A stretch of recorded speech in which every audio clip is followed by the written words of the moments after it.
Welcome to another edition of Mass, Mats, and Mayhem. I am your host, Justin Harvey. You can hit me on Twitter, JustinHarvey75.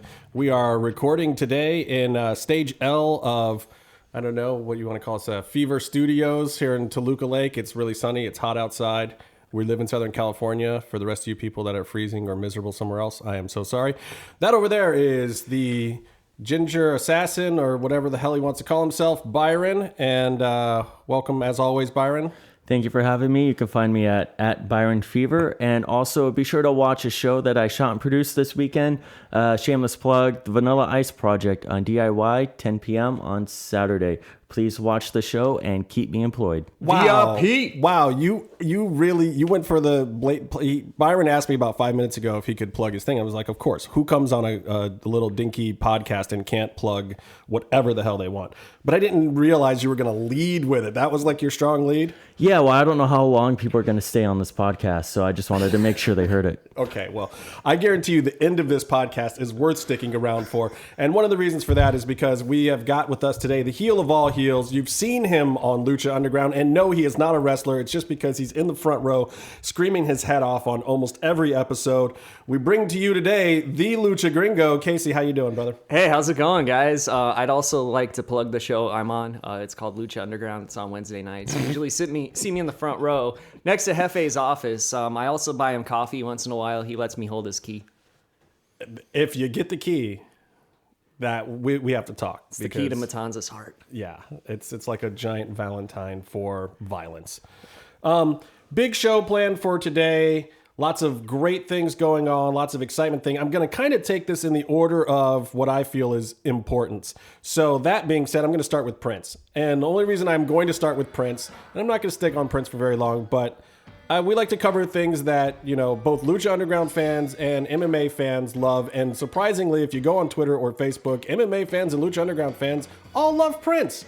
And they should. I'm a big Prince fan myself. It was awful, awful news after a week of other crazy, awful news. Like, the internet must have blown up 700 times this week.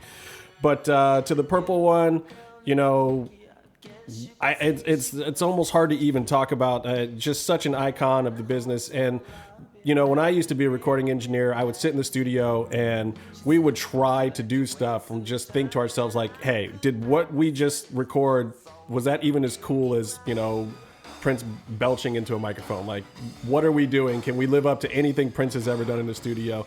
And, you know, if you guys have any thoughts on Prince, we can hit that real quick. Oh, yeah, I got kind of a fucked up Prince story my dad told me this morning.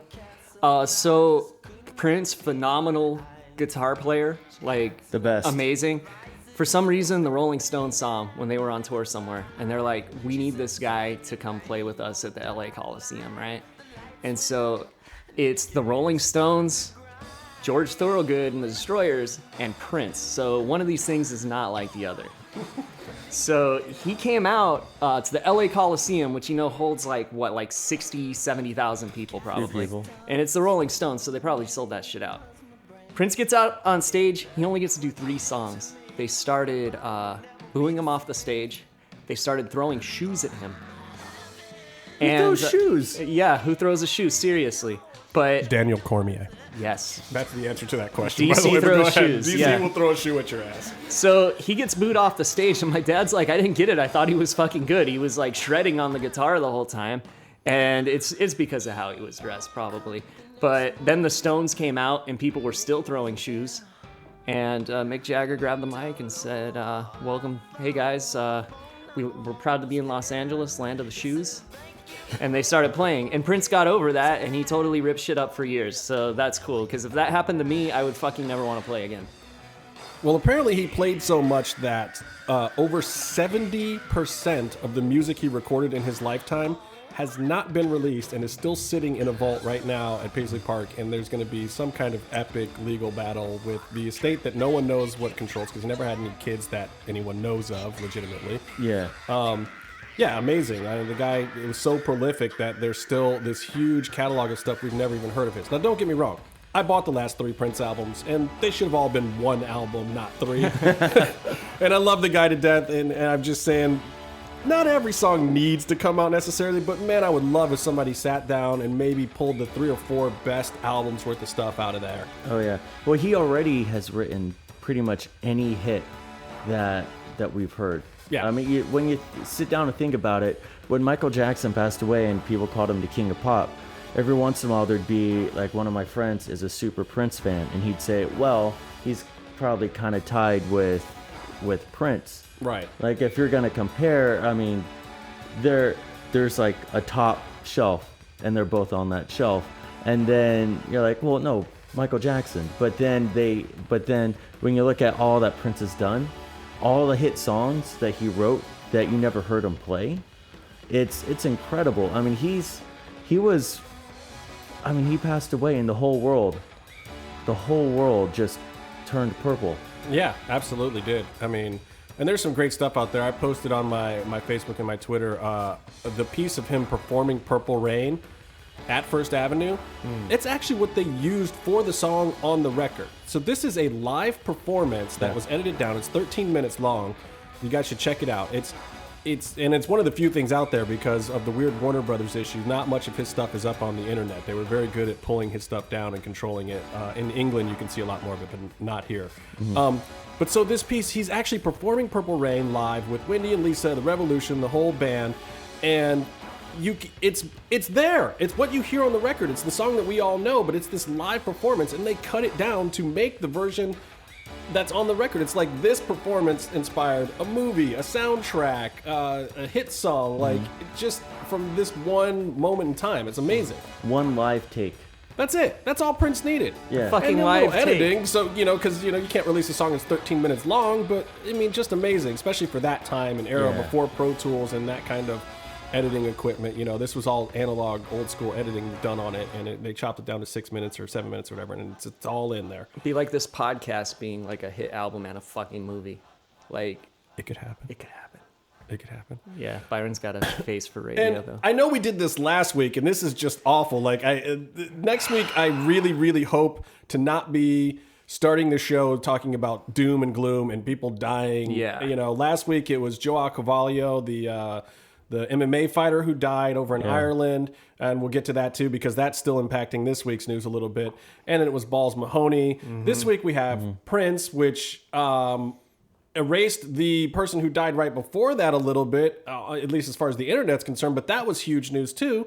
Joni passed away, Chyna from WWE, and that one actually hit me kind of hard too. I won't say that I was a fan of everything that Chyna did. I don't think that anyone is, but there was a certain run in her WWE days where I really loved what she was doing because you could tell that this was a girl, and this is probably why her end was so tragic anyway.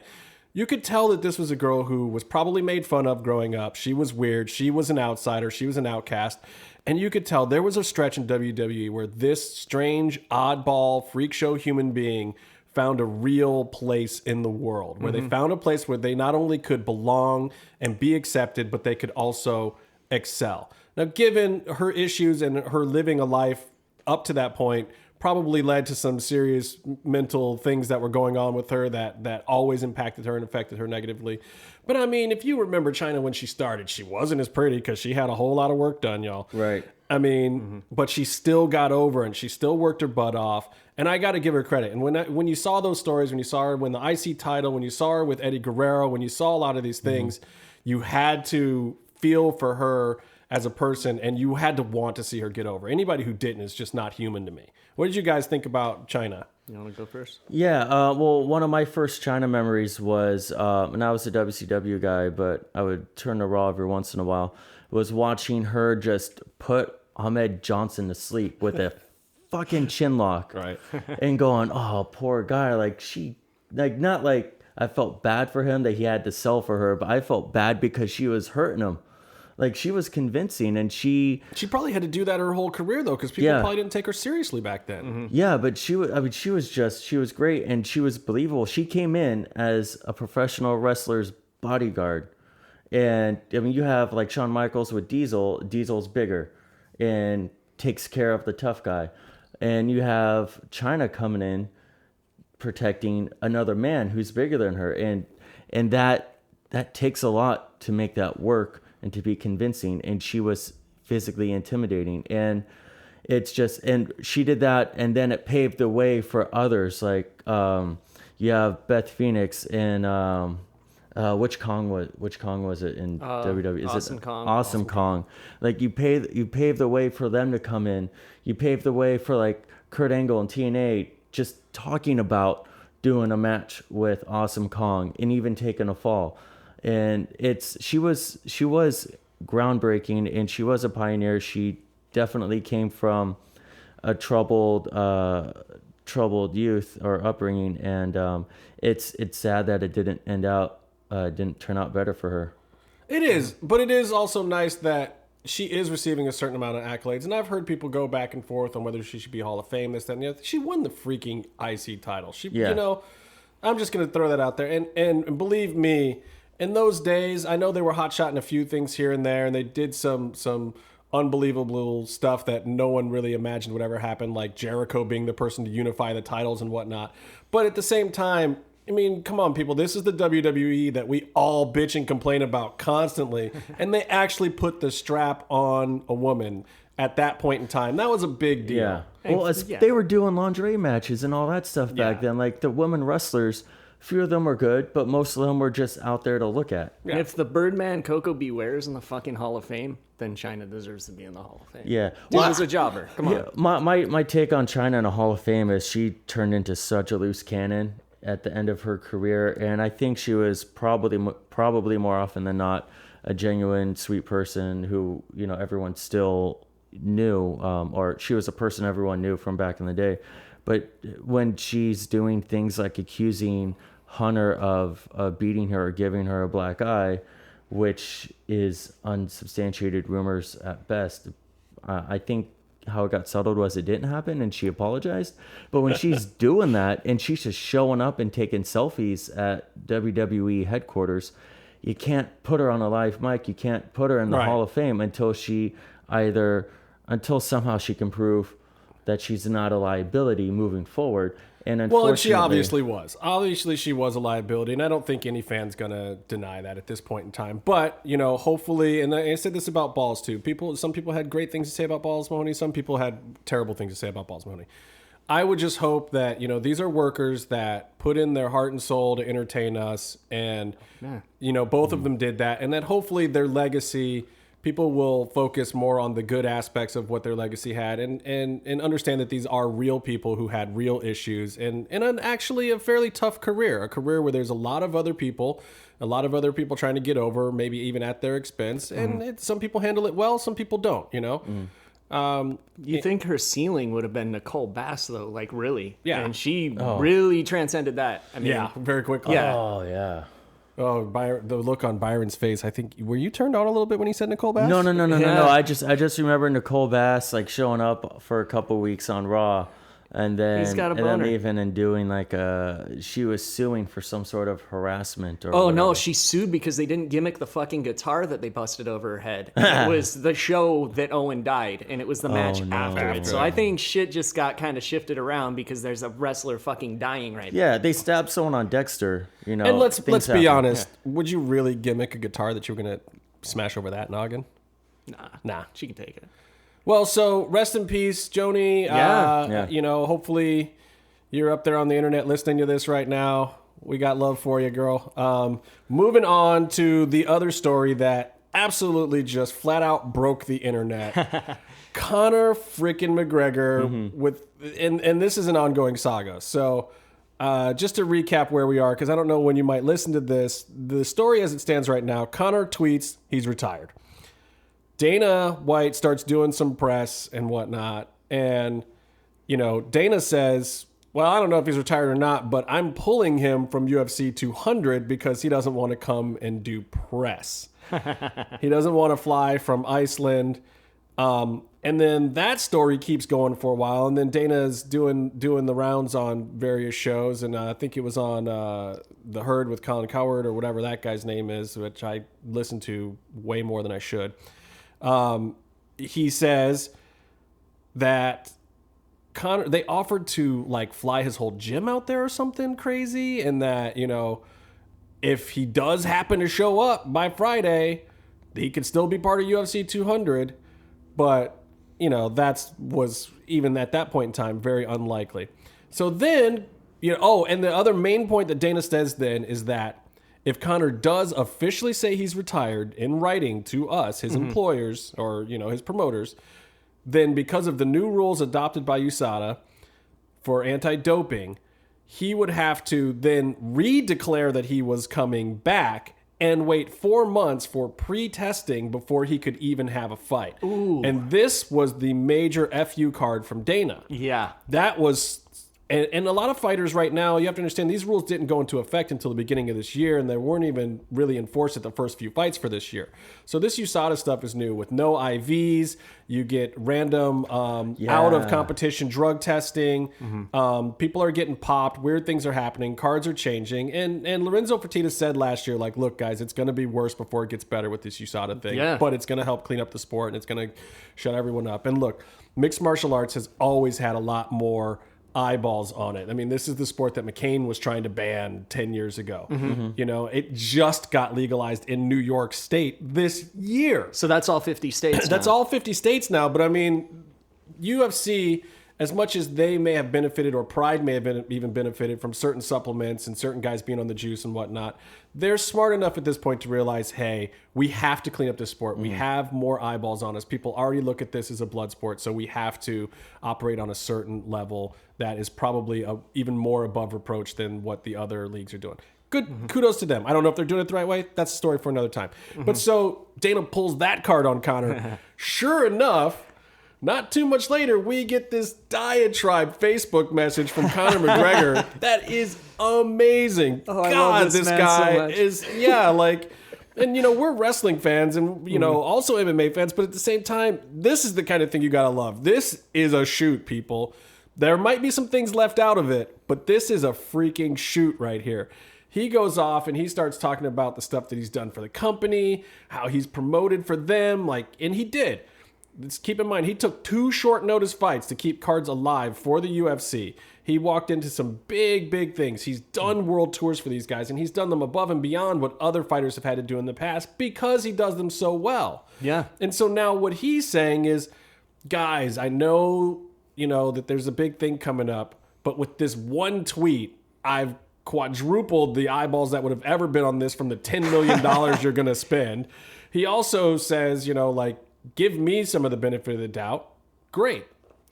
Here's the problem with what Conor said. I agree with everything Conor said. The problem is they don't have to do any favors. What Conor is asking for is a favor.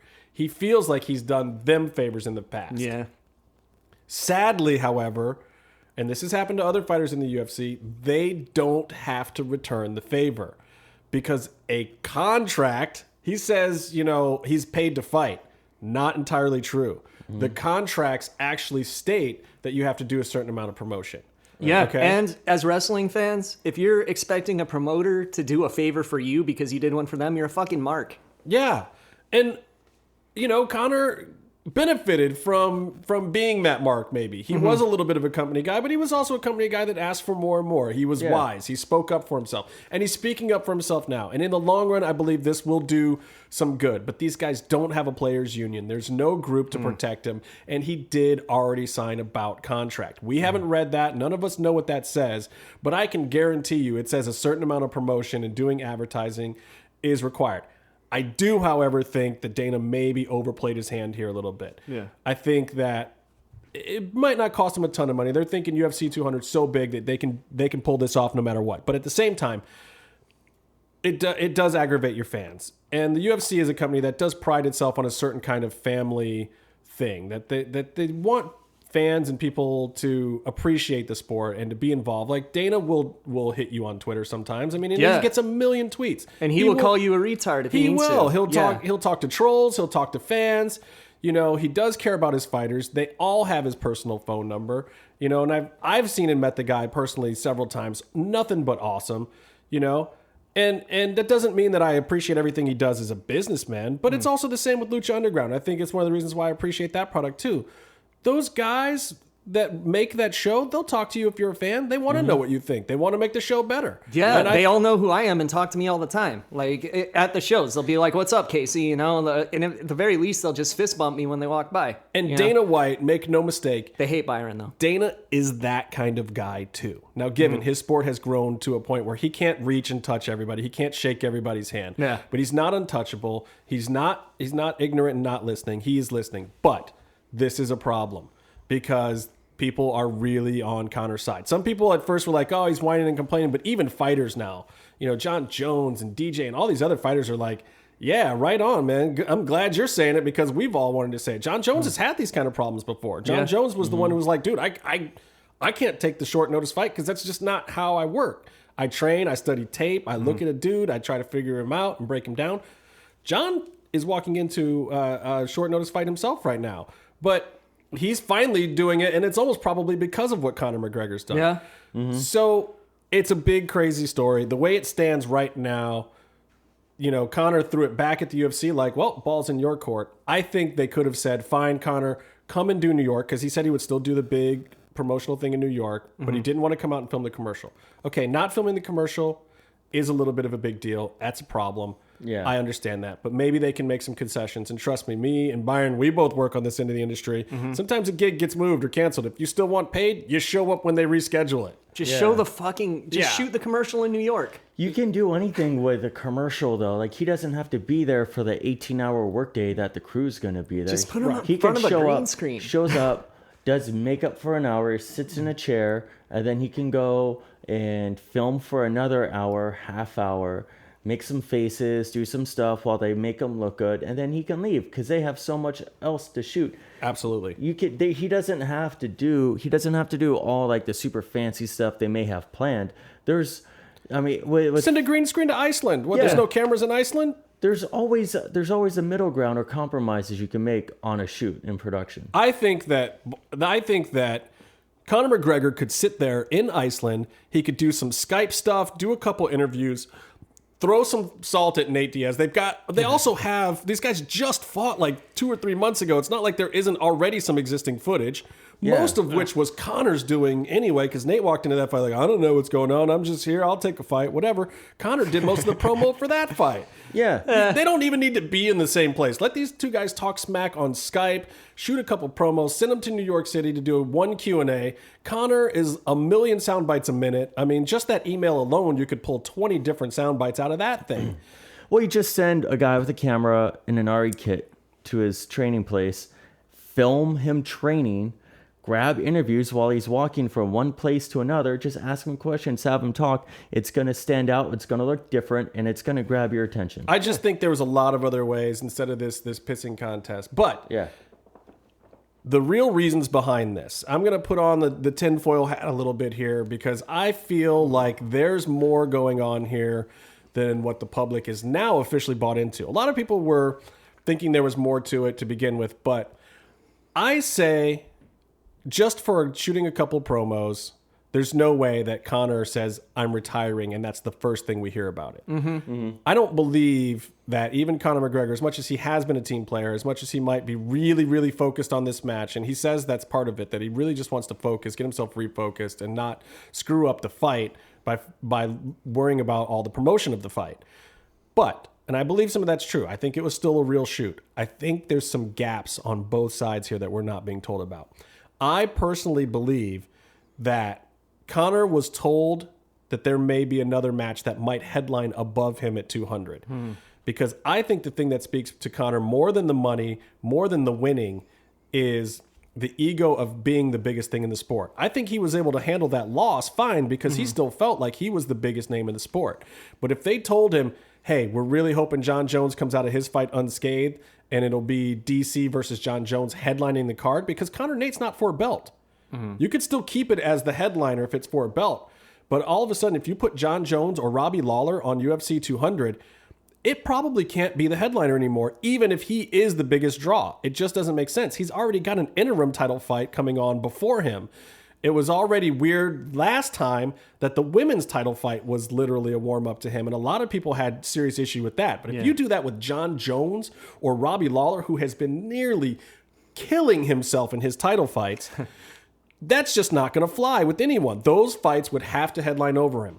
And there's one other draw that could headline over Conor McGregor. Brock Lesnar? No, what? Casey Nielsen. Brock Lesnar could. Brock Lesnar was at UFC 100, and I think that will just be his legacy. Yeah. I don't think he's going to be showing up in the octagon anytime soon, unless he's going to wrap more bowels inside of him somewhere. He doesn't like getting hit. No, well, who does, really? Yeah. Especially in that weight division. But at the same time, Brock's... look, it's hard for me to talk smack about Brock because I've stood face-to-face, toe-to-toe with this man, and he's literally 3 of me.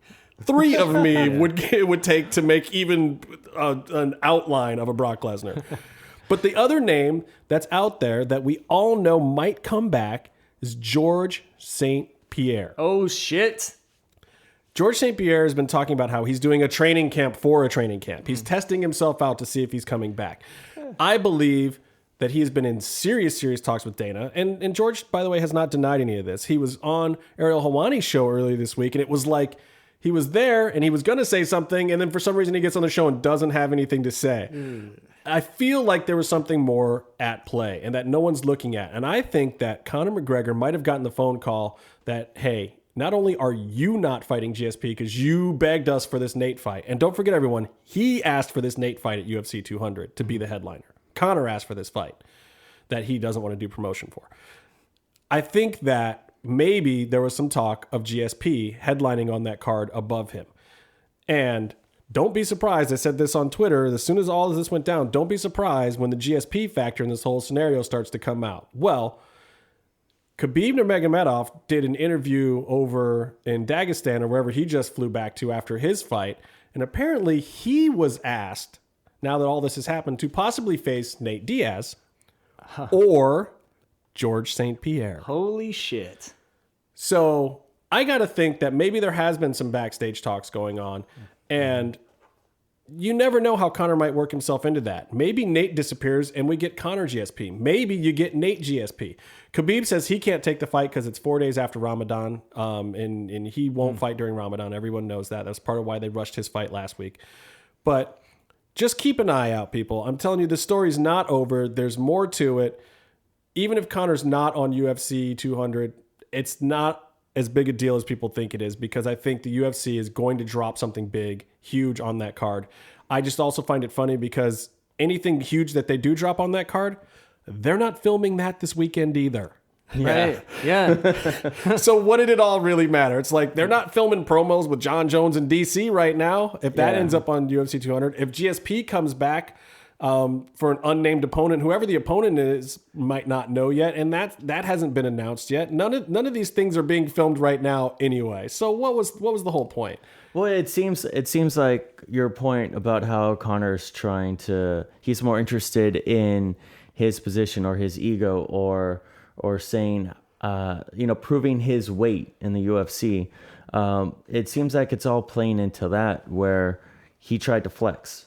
And he's trying to show UFC how big he is, how, his one retirement tweet could sink their huge card. And I think among all the other things going on with that, I think that was also, he wanted to show that he could do that. I wondered how many Irish people were canceling plane tickets after that. Well, and hopefully they hadn't booked too far out, because this is in early July. I mean, this thing is not close, and that was part of Conor's whole thing of like, do we have to do it this week? Like, my training's going good. He's helping his partner Gunnar Nelson. They're in Iceland, and even though the UFC offered like, dude, we'll piece by piece fly your whole gym to Vegas and set it up exactly the way it is in Iceland. Yeah, but all his training partners are there too, and they're all working on other stuff, and they all have fights. Plus, keep in mind that his training partner, Charlie Ward, just killed a guy in the ring last week, and Conor was there, front row, to witness it. Yeah. Don't discount that. That is a little bit of the catalyst for it. A lot of people were saying that was the main catalyst. I just think that might have been the spark in Conor's head that said, hey, dude, I need to do some of this for me. Like, I need to make sure I'm protecting my interest in this whole thing. Maybe I shouldn't be such a team player with UFC. Maybe it is better. Bad things can happen. And this sport is tough and brutal, and my career can't possibly be that long. Maybe I do need to look at some things differently. And I think that that's where some of this originated from. I don't think it's the whole reason that he goes on Twitter and says he's retiring. Some people thought that it was. It wasn't. I just think it was the catalyst for his thinking. The loss to Nate, the guy dying in the ring, Joao Carvalho dying in the ring at the hands of one of his teammates, him being there for it. And then on top of it, the fact that he wasn't in Ireland or even Portugal, he was in Iceland, which is a little harder to get out of. Mm-hmm. It's a little more remote and what they're doing up there. That just all kind of made him go, hey guys, can I have a pass? And I think he really didn't like what he heard.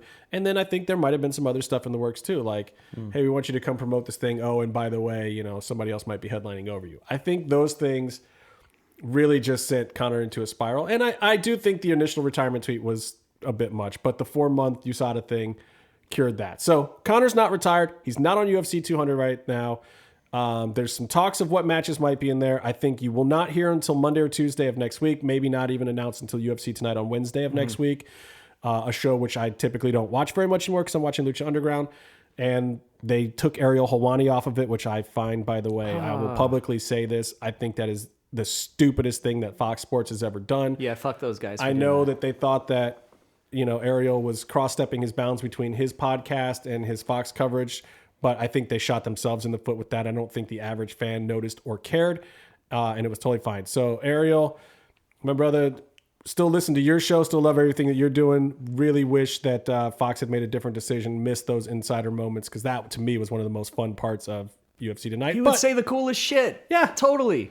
He got The Undertaker challenging Brock Lesnar at ringside, too. I'll never forget that about him. That was awesome.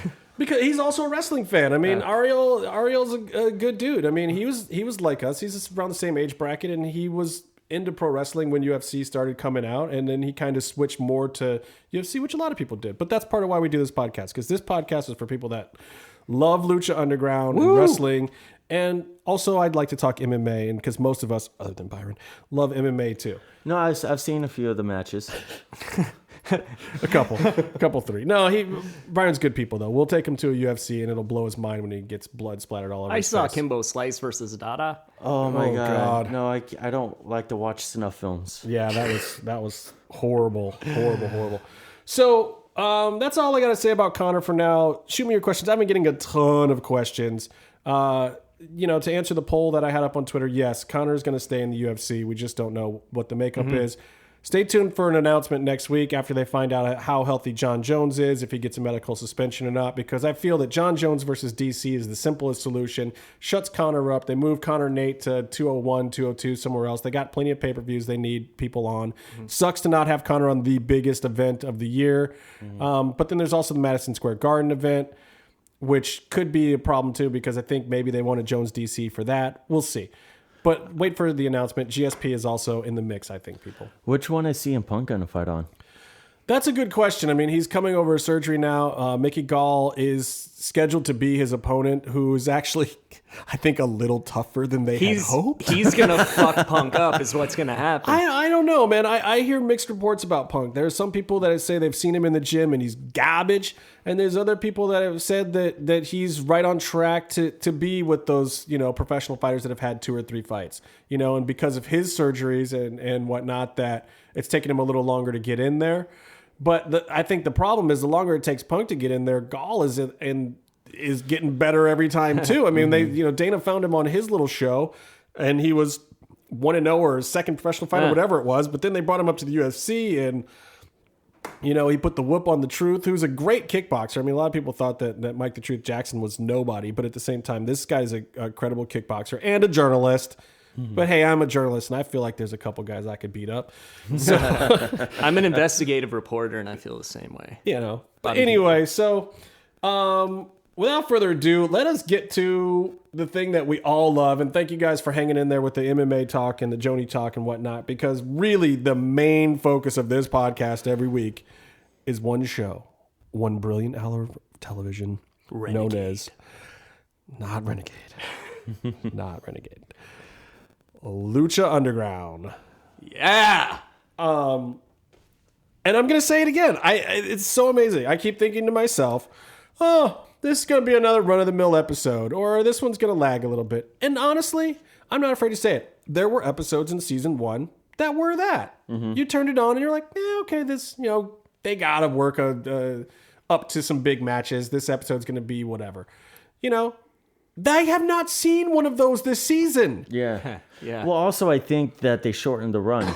The season was 30-something the first season. No, they got extended for more this season. No, Or but for- like season 2, their season 2 arc is like 20-something episodes as opposed to 30-something. I don't think know. it's no secret season 3 is shooting right now anyway. And Yeah. season 3 has been extended to 14 more episodes or something crazy. I saw somebody post. Like Oh, season wow. 3 is hella long.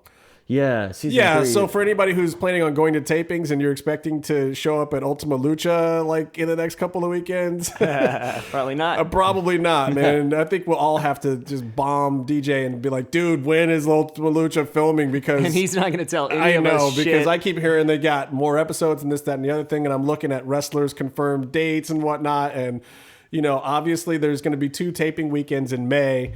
Yeah, somebody shouldn't have posted that. You know who you are, dude. Oh, there's other ones too now.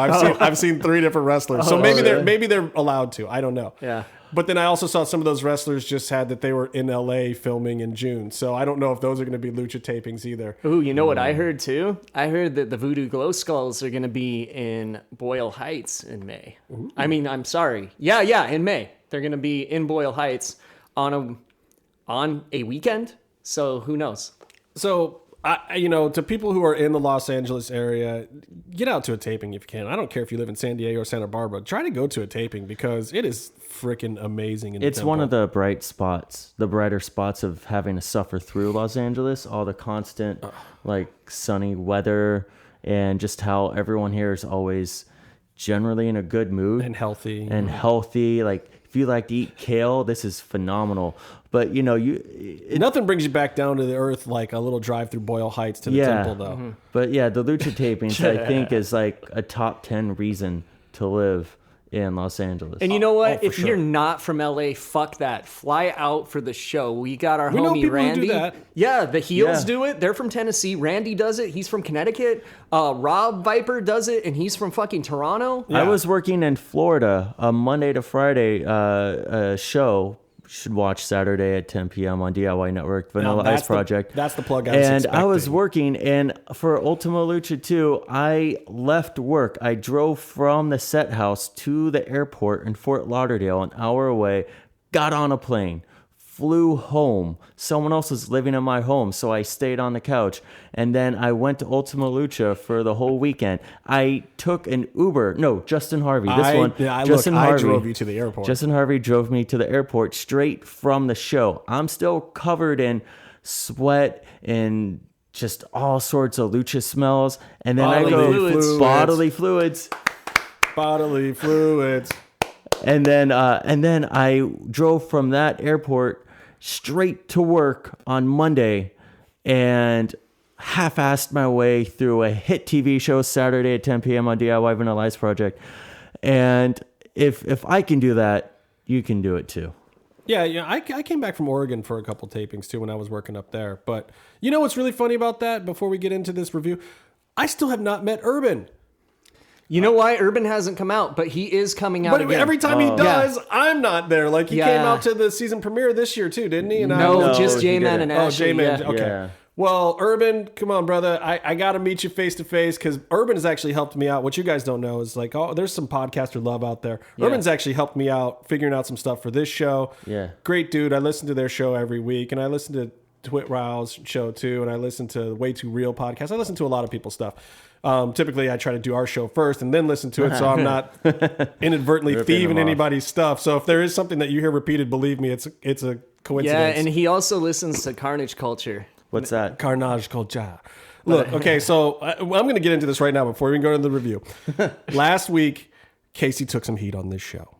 Vinny Massaro came on to talk about Balls Mahoney. Vinny and Casey piled on. So I feel it's only fair that we let the Lucha Gringo say his piece. Actually, like, as we were recording this, Vinny tried to call me. Oh, was he trying to call you and talk some more smack? Probably. No, Vinny's a cool dude. He just likes to bust balls. I know we're homies. It's cool. It's cool. Well, he brought up a lot of very valid points and some interesting takes on some key issues when he was talking about you. I guess so. I do want to call Byron a piece of shit, just so I get it out there. I don't think Vinny's a piece of shit. I think he just associates with pieces of shit like Byron a little too much. See, I would just like to say, I think that any dispute between two men can be settled with a chop fest. So if you guys want to let me take my shirt off. No, actually, do the shirt. Do the shirt. You're in my home. You keep your shirt on. Okay, go for it. Go for it. No, I'm not going to touch you. Okay. I'll have you guys heard it here. You heard it here.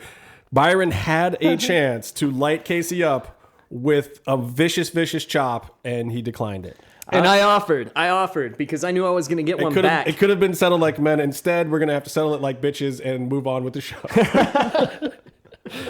All right, so this week's Lucha Underground starts off with Dario, the man of endless opportunities, which I love that line. And he brings in 3 very famous luchadors to possibly tell them that they're going to be in a trios match.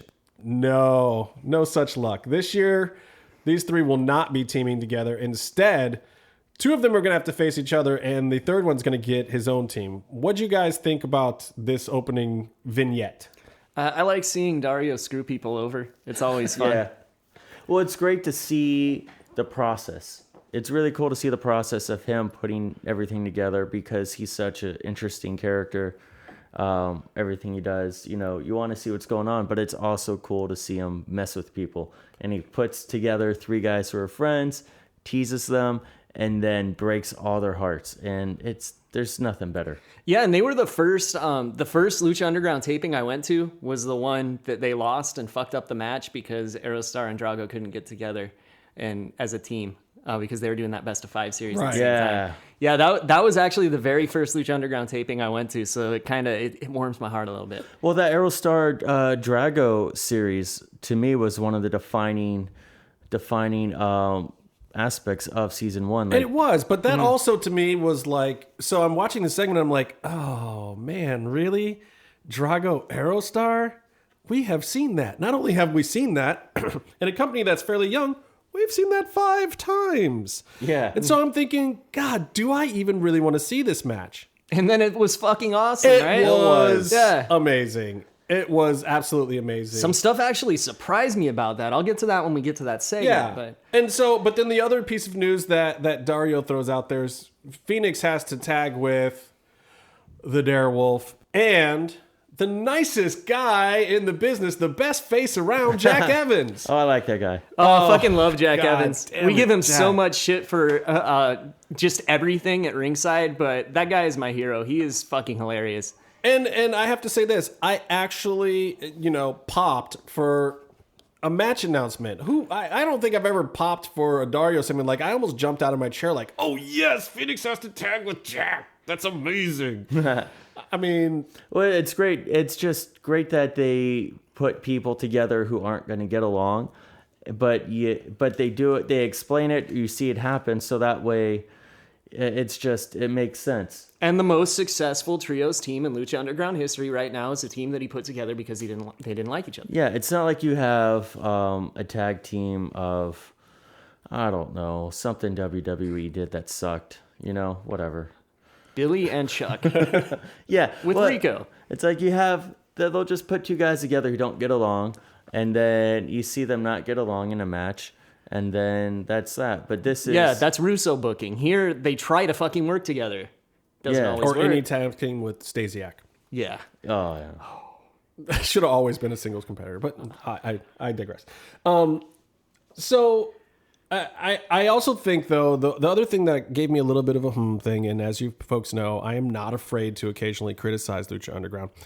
I also felt like they weren't going to let Drago, Aerostar, and Fenix team together because it would be too much of a competition for Ray, Puma, and Azteca. Yeah, I feel that way too. I felt like they wanted to keep those masks as the masked dream team, because this would have been that's the other masked dream team is Aerostar, Drago, and Fenix. I mean, Not the Disciples of Death?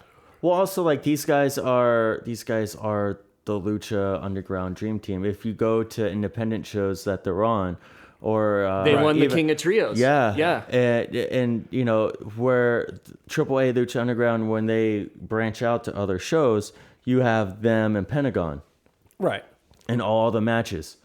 Like they're always together. And so I could see that they'd also want to keep it fresh, but also when you're establishing Ray, Puma, and El Dragon Azteca Jr., well, and I think that's part of why this segment exists, because DJ is not ignorant to what these guys are doing elsewhere, and neither are especially the live crowd. A lot of people who watch the show, they're pretty. You can put Vinny on. You can answer it. Oh, put him on speakerphone.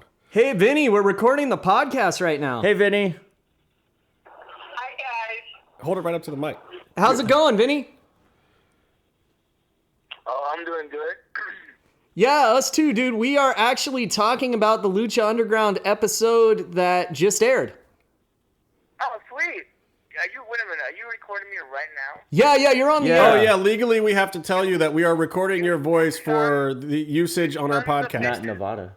You son of a bitch. You know, you're supposed to pay me first, and now you're just doing it free. Well, I was just checking in on you because everyone thinks you died because your Twitter went to shit. So Yeah, it'll be back once this podcast drops. I'm just gonna let everyone know you died. Yeah, Okay. That's what I was trying to tweet too. All right, I'm just gonna let everyone know that. All right, well, carry on the podcast. I apologize for interrupting. Oh, it's okay, Vinny. Thanks for the call. I probably made it better. Yeah, you did. Last week's episode had the most listens of all of them. Oh, nice. Oh, hey, by the way, Casey's a bitch. Bye. Another interesting take on a very important issue by Vinny Massaro. Yes, people, just so you know, LuchaGringo's not dead. If you're on Twitter as we're recording this, and by the time this is up, he'll be back on Twitter. He had some technical difficulties, people, so no, Casey's not dead. I was getting tweets about that this morning, too. I'm like, I'm on the way to the studio to see him right now, people. He's fine. It's good. Don't worry. He's not dead. Oh, thanks for the concern. He's guys. just lazy and didn't want to do Follow Friday this week, so it's all good. Byron showed. See, right. This is the best thing. The great thing is, yeah, Casey's not on Twitter right now, so what he doesn't understand is that we're all tweeting about how it doesn't matter that he's not on Twitter, and that, you know, behind his back, like me and Byron are sitting here sending tweets, and he has no clue what's going on. So Hey, it's cool. It's cool. I needed to concentrate on carrying the whole weight of the podcast on my back. that's so. true. That's all. That's not. it's going to true be at all. interesting how Justin edits Casey out of this whole podcast. I hope he edits all your fucking plugs out, actually. I might ask for money. What plugs? Or leave them in. You mean my show? That's... Today's podcast is sponsored by. Butt plugs, which Byron is wearing right now. Shout out to Rob and Wes Kane, stars of the hit show Vanilla Ice Project DIY, 10 p.m. Saturday. Watch it, please. Who the fuck's Rob? Rob is Vanilla Ice. Okay, the listeners need to know. Oh, that's true. They might not. That wasn't a plug. That was a shout out to two That's of a my friends. Shout out. And Wes Kane wants to beat me up, though. It's true. we should have Wes on this show from that last spot, and we'll get to that. I'll Yeah. talk about what Wes could really help us out with this show, because, man, brother, we need your help. The temple has very shady temple has construction. fallen. It's termites, man. I'm telling you. So, quickly, the match between Drago and Aerostar, what are your guys' opinions? Did this live up to the other 5 matches we've seen? Was it worth it? I know we all said, wow, it was pretty amazing. I think... I'm exaggerating, but I feel like at one point that Fenix walked the top rope like all the way around the whole ring. It was like, oh my God, how long is he going to do that? Yeah. I was surprised about a couple things because there was a pretty serious like fuck up / injury that happened, and I thought they would edit it out where Aerostar kind of hurt himself a little bit. Yeah, but it's with Lucha though. It adds to the match. You're gonna see that they're doing all these crazy stunts. And it's going to be a part of Lucha. It's not like the standard wrestling where a guy goes for a suplex and the other guy doesn't jump at the right time, or someone he was does trying to do some crazy quadruple springboard shit where he bounced from one rope to the other, to the other, to the other, and then jumped to the outside, and he got caught. And with his style, that shit happens, man. Yeah, and it makes sense. Yeah. It looks impossible to do. Because it is. Yeah. He has done it, though. Like, he has legit done that move. It's just that, you know, sometimes rings are different. Yeah. Well, but with regards to this match, though, like these guys have put on phenomenal matches together and with other people. But I think always when you put really good characters people invest in and a story between them, it takes any kind of match that's technically good and makes it 10 times better. And I want to see these guys get successful in Lucha Underground as quickly as possible for two different reasons. Like Drago, he's been wrestling forever. I think he's like in his 40s now. Really? Early 40s, yeah. I don't think I've ever seen Drago without the mask on, so I don't know if I've ever even tried to gauge his age before. He's a very handsome man. He used to have these heartthrob gimmicks. So like the first one he did, his name was Billie Jean, and he had like a Michael Jackson gimmick kind of. Awesome. And then he had this team called the Barrio Boys, which were kind of like almost like boy band style. It was him, a guy named Billy Boy, and a guy named Deknis. I can't fucking pronounce his name. I've actually seen a couple of those. Yeah, okay, so I guess I have seen Drago. Yeah, me too. Yeah, so all of these gimmicks were a like little boy less bands, successful. don't you, And, Drago by far is his most successful gimmick when you think that his most successful gimmick to that point was being the cat from the Ever Ready batteries. It was like a sponsorship thing. And he was Gato Ever Ready, right? Gato Ever Ready. Yeah, and then love they it. lost the Ever Ready license, so he was just El Gato. And And when they realized Ever Ready batteries suck. yeah, and then they figured do. out how to slush mold some latex. So there started being a lot of guys that looked like Drago around, and he was one of the people that got the gimmick. Aerostar, I've been a fan of his since probably like 2007, 2008. Yeah. And he's always wrestled that style. He fucks himself up sometimes. He needs to make his money. Yeah, he needs to make his money before he can't. So, like, both of those guys, I like seeing them wrestle in an important match, but it would be cooler to see them, like, actually get some gold. I mean, they got the Aztec gold as far as medallion goes now, but, Well, if you remember back to Austin Warfare, Yeah. that special event they did, Ooh. you saw, if you're following on Twitter, if you weren't lucky enough to be in Austin for that, you saw on Twitter like, oh, Aerostar got hurt. And then you look at the Instagram or the Vines or whatever, all these videos that were coming out, and you couldn't tell which one it was because he took one spot where Pentagon just pushed him off a turnbuckle and he fell through a table sort of outside the ring. And he broke the fall with his hand, which is fucked up. Yeah, and then the other thing was he did a huge dive from on top of the building, which he does all the time, onto everyone, except he kind of just brushed off like the side, like a couple guys. Instead of them catching him, he just kind of like hit them and then thudded straight onto the floor. You should have seen the shit me and Justin have seen. And We can't talk about it. We can't talk about it, And but no spoilers. And like you see, that's just on one show, and he's doing like he probably hurt himself on the first one, and then he did the second one. Like it doesn't. I feel bad for you, Justin, eating a second hash brown. Like, I really don't want Casey to have to carry you out of here to the emergency room. Oh, it's okay. We get the nice chewing sounds into the mic, and everyone loves those.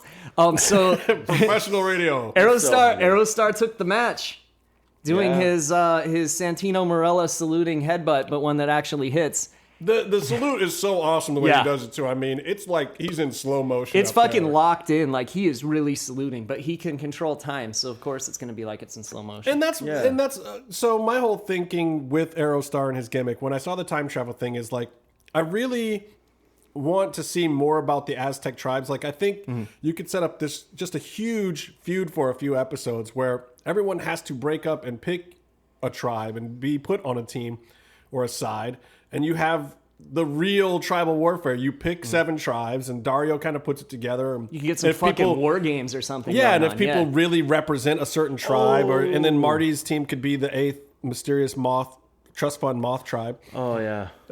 Well, one of the medallions. Unless you believe that that's really a tribe. It is, because if you look at the book. medallions, it's one of the medallions is a butterfly or a moth. We need replica belts, and we need them to be cheap. No, but the belts in Lucha are just incredible. The Shout out to Top Rope Belts and out. Justice Jr. Yeah, their Gift of the Gods belt is incredible. Just the detail and all, except for the And medallions. it's actually magnetic medallions that fit in there, right? Yeah. Because I've seen them fall off every They now and then, fall and off somebody all will the time. run Oh, and dude, grab I came one, I could have grabbed one once. Oh, you would have been in the match. I would have been in the match. That means you have a chance at winning the title. A chance at winning the title. Yeah, chance at a chance.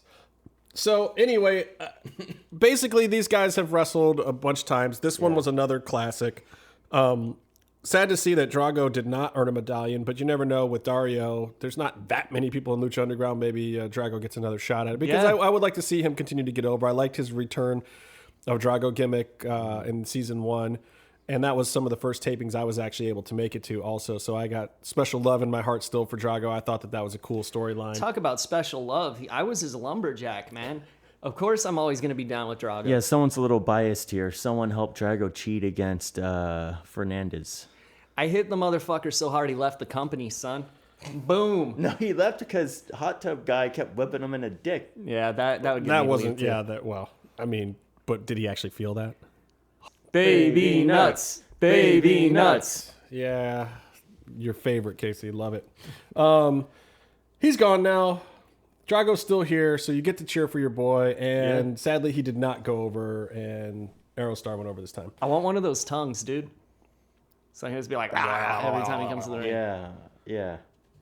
That's I don't Not know if I would reused. want to. You I don't know if I want want to put reused. that stuff in my mouth. I don't know what that weird black bile crap is. Bodily fluids warning. Yeah, really.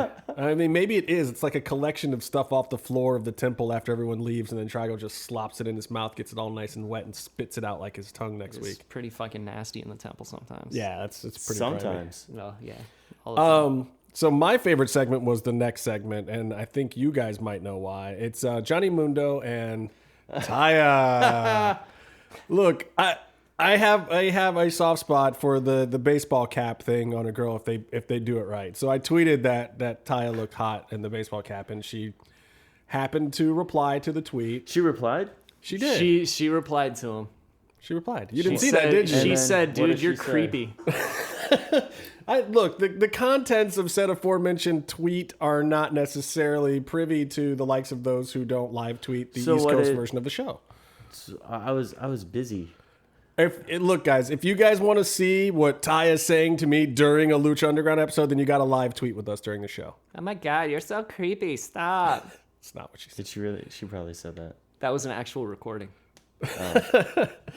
Anyway, I thought she looked hot with the backwards hat thing. I also noticed one thing in this segment, though, that the sync. Yes, I'm calling you out a little bit. The sync was a little off on the reverse shot behind Taya's head. But I like this. This to me is actually a good thing because I don't think it was necessarily sync that was off. I think they might have done some actual ADR. Maybe they had a mic issue or something. I don't know if it's ADR, but I think they might have been using coverage that they weren't using the audio from. Like all of her over the shoulders. Right. I Because don't that's where it think- was. Yeah, I noticed that too, and that bugged the hell out of me. Because I've done projects of mine where I'm editing in like the 13th hour, and I'm losing my mind, and I think, is everything off by a frame? Then I go through and I just bump everything by a frame and watch it. Like and as a sound guy, like sometimes you get too inside your head with that stuff and you obsess over it. Right. And it bugs the hell out of me when I'm at someone's house and they have like a stereo system set up and the audio is off by like a few frames. And if you want to see Oh, an yeah, example it's of this, tough. watch a movie called The Bates Haunting, because Byron fucked everything up. No, the audio I thought the sync was pretty good on This- Bates Haunting. Yeah. Surprised. mean, I was come on. expecting it to actually not be good. And then I watched it and I was like, oh, yeah, Byron, you did actually a pretty good job. Little rough in the beginning, I'm just saying. The sync? Yeah. In case you guys don't know, the things that Byron is plugging is his new show. When can we see that? Saturday at 10 never p.m. mind. Eastern on DIY He also has a Vanilla Ice movie Project. that he directed. You don't see the air quotes that that you he's guys should using. check out. I watched it. I think I saw it first on Amazon. Yeah, it was Like on it was Prime. on the Amazon Prime deck for a couple of Still weeks, there. and then they made me pay for it the next time I tried to watch it, so Oh, I for real? didn't watch it the Oh, second. that's not good. Oh, I mean, it is good because it blocks people from seeing your movie. it's probably for their own good. What's it called? The Bates Haunting? The Bates Haunting is the new name of it. That wasn't the original. The original title was called Welcome to the Bates Motel. Then But the that show was came out, yeah. too We similar filmed at to. a horror haunted hayride called the Bates Motel and Haunted Hayride in Pennsylvania. In No Grady. connection to the. No connection to the Universal movie or anything. Psycho- Just their family name is Bates, and they've been doing it for a long time. And gotcha. they've been doing it for like over 25 years, and it's one of the best haunted attractions I've ever All right. been to or seen. This is So- twice you've gotten a plug on this Yeah. show. So, I'm but keeping basically, when the track of TV this. show came out, we're like, we gotta maybe change the name a little bit. and people still got mad because it has nothing to do with Psycho, but it has something to do with. Look, man, you get your heat wherever you can get it. Dude, you got people Cheap getting heat killed by a fucking combine harvester. That was awesome. That was pretty cool. That's worth seeing the movie right there. That is good. All right, so let me talk about. Oh, so the big news in that scene was that Taya was hot. I mean that Johnny Mundo has a match next week. The big takeaway. Cage in a cage. Cage in a... Is that on the show? What? That hasn't come across on the show yet, has it? We haven't started Cage doing in a it, cage? No, the yeah. First time was the last time he appeared. You got a little bit of it. Yeah, this last episode he got it. Johnny Mundo though is, and I don't care about being a little inside because it's not a spoiler. It's Yeah, just and you know being what else is inside, not a Byron. spoiler? You got to learn the difference. Do not miss that fucking cage match. I'm telling you this right now. You need to see that shit. That's not even a spoiler. That's just a flat out ringing endorsement. And I was not there, so I am waiting to see it. Oh yeah. I cannot imagine you there? what happens. No, I wasn't. Oh, That was one of the times. Guys, Like we I said, was Casey there. is like part of the show. He's there so much, and like Byron and I travel all over the country for work, so a lot of times we can't be there. But Yeah. Casey sees it all, and he's just like, "Oh, you got and then me and Byron are like, what? And you'll then we have find to out. wait like months to find out. Every once in a while, you'll see DJ or someone tweet like on Friday a picture of ladders or something, or like drop some sort of hint that or a isn't- picture of Iron Man. Yeah, and Yeah. just so, like all the people who are coming on for the weekend for the tapings, just they get like it makes them more hungry. Like they get an idea of like, oh, something's gonna go down. Well, Van Wagnen's tweeted before this episode too, like, you guys need to see this one. This one's incredible, and I haven't seen him do that. Yeah. Yet, to my knowledge, And like, he fucking meant it. And he meant it, and he was, and even people were like, "Oh yeah, I was at the taping, so I know how dope it's gonna." And he's like, "Oh no, it's gonna be doper than that." It's just like, Yeah. I mean, he just put it out there this week, like, I'm laying out the gauntlet. This And one he said is it is the shit shit. that you guys have not seen yet. Yeah, and we'll Yeah. get to that because I was surprised. And actually, we're there right now. Taya in that hat. Yeah, That's and not what he was talking about. And Johnny Mundo also, he's still just getting it done in all these vignettes. Like he's. If I have to take Cage to Slamtown one more time, I'll do it. Can I say that I had a pretty different definition of taking someone to Slamtown than Johnny Mundo? Well, what would that definition be? Bend over and I'll show you, Byron. Oh, you fell right into that. You really did. He did. Well, I didn't think you liked me that much. I almost did too. I'm sitting a little too close. Almost fell right Besides, if he tries anything machiny, you'll be there for me. That's so amazing. You know, like the second that got put down on paper, someone's doubled over hyperventilating from laughing. It was amazing. So the one other thing we do have to talk about in this particular segment is how Johnny is not just a man. Johnny is the man. Yeah, that's great. And he's 100% true. And he's more the man than anyone else Than who's any trying to rip that guy off from him. you might know. Of. Yeah, I don't know. I don't know what you guys are talking It's- about. I don't watch stupid shit. I think it's better to be the man than the guy. I don't know. Let's ask Ric Flair. You know, I know a guy. Yeah. You probably know a guy. Yeah, I I know know a a guy. couple tree guys. Yeah. a guy. But I want to be the man. Right. Woo! I think it's great since WWE just stole Aztec Warfare. Like they just completely just bit the whole thing. Yeah, and Stryker throwing out Eater of Worlds a couple times too. I thought was hilarious. Oh, it's Matanza. Matanza is the Eater of He's Worlds. the real Eater of Worlds. And how you gonna? I'm not arguing anything related to Matanza. No. No, No, and- Matanza can do what Matanza wants. Yeah. I'll throw in my WWE comment for the week right now. Oh my God, if you ever come to the temple and there's a crowd as dead as that London crowd was, Oh. I will chop the shit out of everyone in the crowd myself. I guarantee you Vampiro will get up and shake the crap out of you. Yeah. If you, like, dude, if a match slows down a little bit, Vampiro, like, if you haven't been in the temple, you don't see this on TV, Vampiro will get up. He will start raising his hands in there like, get the fuck down. He sounds like the dad on Christmas Story. He gets so angry if the Yeah. crowd gets dead, especially if the workers are in there putting in work. Like, you do not come in the temple and disrespect work.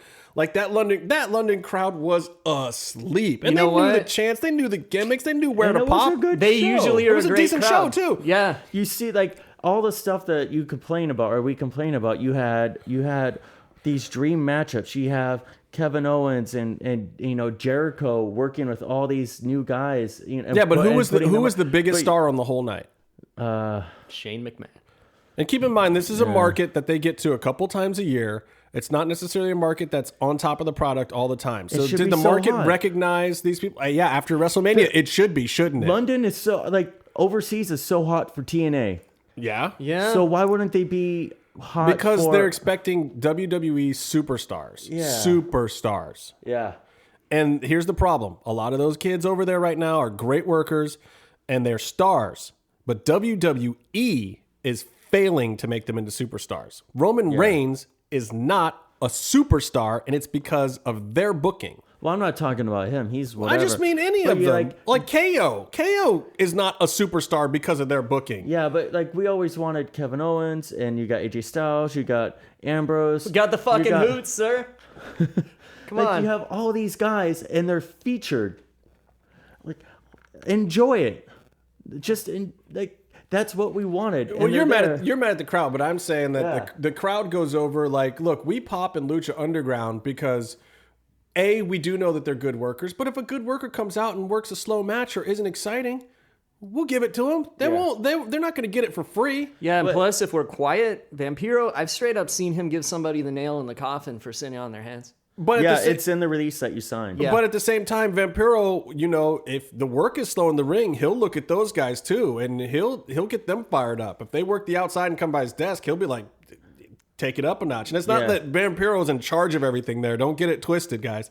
It's just that he is the heart of that room. Yeah. And when that heart starts beating a little slow, he gets mad and he wants to get it amped up, whether it's in the ring or in the crowd. Like it is his responsibility as the heart and soul of that place. You will never visually. realize that just watching the show. Never. Yeah. But I Never. mean, There's a reason when he went up against Pentagon in season 1, People where were still Pentagon cheering. was the biggest up and coming star Yeah. in the world that year, and Vampiro was making him heel and getting bigger cheers.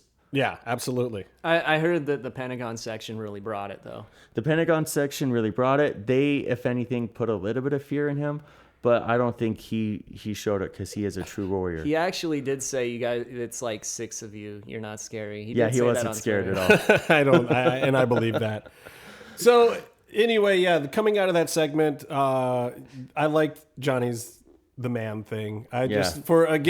Once again, for what was a 20-second vignette, somehow we could talk about it for 5 minutes because just that little vignette with Johnny working out and Taya coming in being just hot as all get out in that hat, Yeah. you get this kind of conversation because everyone was on Twitter through that whole commercial break. Everyone's just popping about next week now. Yeah. And we Cage in still a got cage. Monster versus Monster coming. Everyone was popping Cage in a cage? Cage in a cage. Do you guys, does your cable, DVR tell you what's happening next week? Sometimes, yeah, but I usually watch yeah. on Sling first, so I'm not even paying attention to what Yeah, the it said says. Cage in a cage plus Pentagon deals with his injuries. Oh, Yeah. Oh. because Pentagon's been mashed up since Matanza put him through the announce table. The first time the table's ever broken, if you guys are keeping track. Yeah, Pentagon would break a table if he wanted to. Actually, Yeah. Matanza could put Masquerita through a table if he wanted, probably. So we haven't even gotten to the second match. We got to talk about this one: Phoenix, Jack, Darewolf versus Trece Sinestro del Muerte and Black Barrio Negro. Black What's it? Neighborhood. The Black Neighborhood. He's like, guys, what's scary? Oh, black neighborhoods are kind of scary. That makes you a total rudo. How do you feel about that, Justin? Let's just say, I'm the other kind of brown that comes to the temple, and I'm not offended at all. I think it's hilarious. I love that name, Black Neighborhood. I mean, I wonder if it means some kind of something from the other side or something. I tried Googling Barrio it. Negro, yeah. If it's dark. like a metaphor, Like a cemetery, like another name for yeah, a like cemetery. one of those Japanese names where it's like floating upstream, but it actually means something really poignant. No, I think he's just got low property value. no. I'm You don't kidding. take your. You don't. Well, you he gets don't let your- gentrified a little bit later. Let's put Yeah. it that way. Jesus. Spoilers. Oh, sorry. Spoilers. We're not there in the. Well, we we're not are there. in I the mean, look, podcast everyone's yet. probably seen the show already, but at the same time, the match. There's not a ton I want to say about the match. It was great work. It was another classic trios match. I think all of these trios tournament matches have raised the bar. Yeah.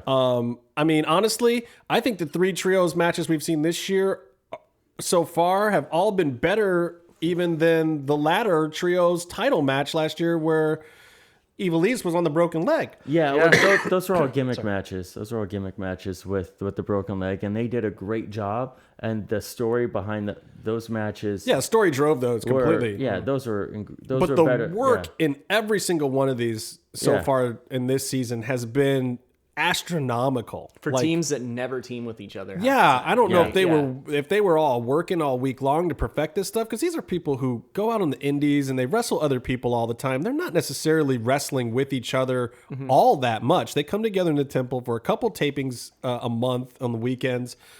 But these guys look like they were touring this stuff around house shows for 2 or 3 weeks solid. I mean, these sequences were dialed this week. Jack Evans is just that good.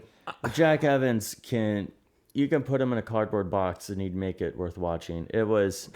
I'm stretching. I gotta warm up. I don't want to hurt myself, guys. And he's so freaking loud. There's no microphone anywhere He near is louder Jack. than me, which is saying something because not a lot of people in the temple are louder. I've heard deafening chants in the temple, and Jack still gets up over them. Yeah. How loud is this guy? I mean, he's not that big. He's like what, 5'10"? He's got big lungs. Apparently. He projects from the diaphragm. He does have big lungs. But he did get jacked right in his Evans this week. Oh, he sure did. So maybe his frequency or pitch is going to be just a little higher next week. He'll be a soprano. But PJ saved them a little bit. Yeah, I love that. I love the springboard spot when he jumped up and then landed on the apron and had PJ come in and kick the guy.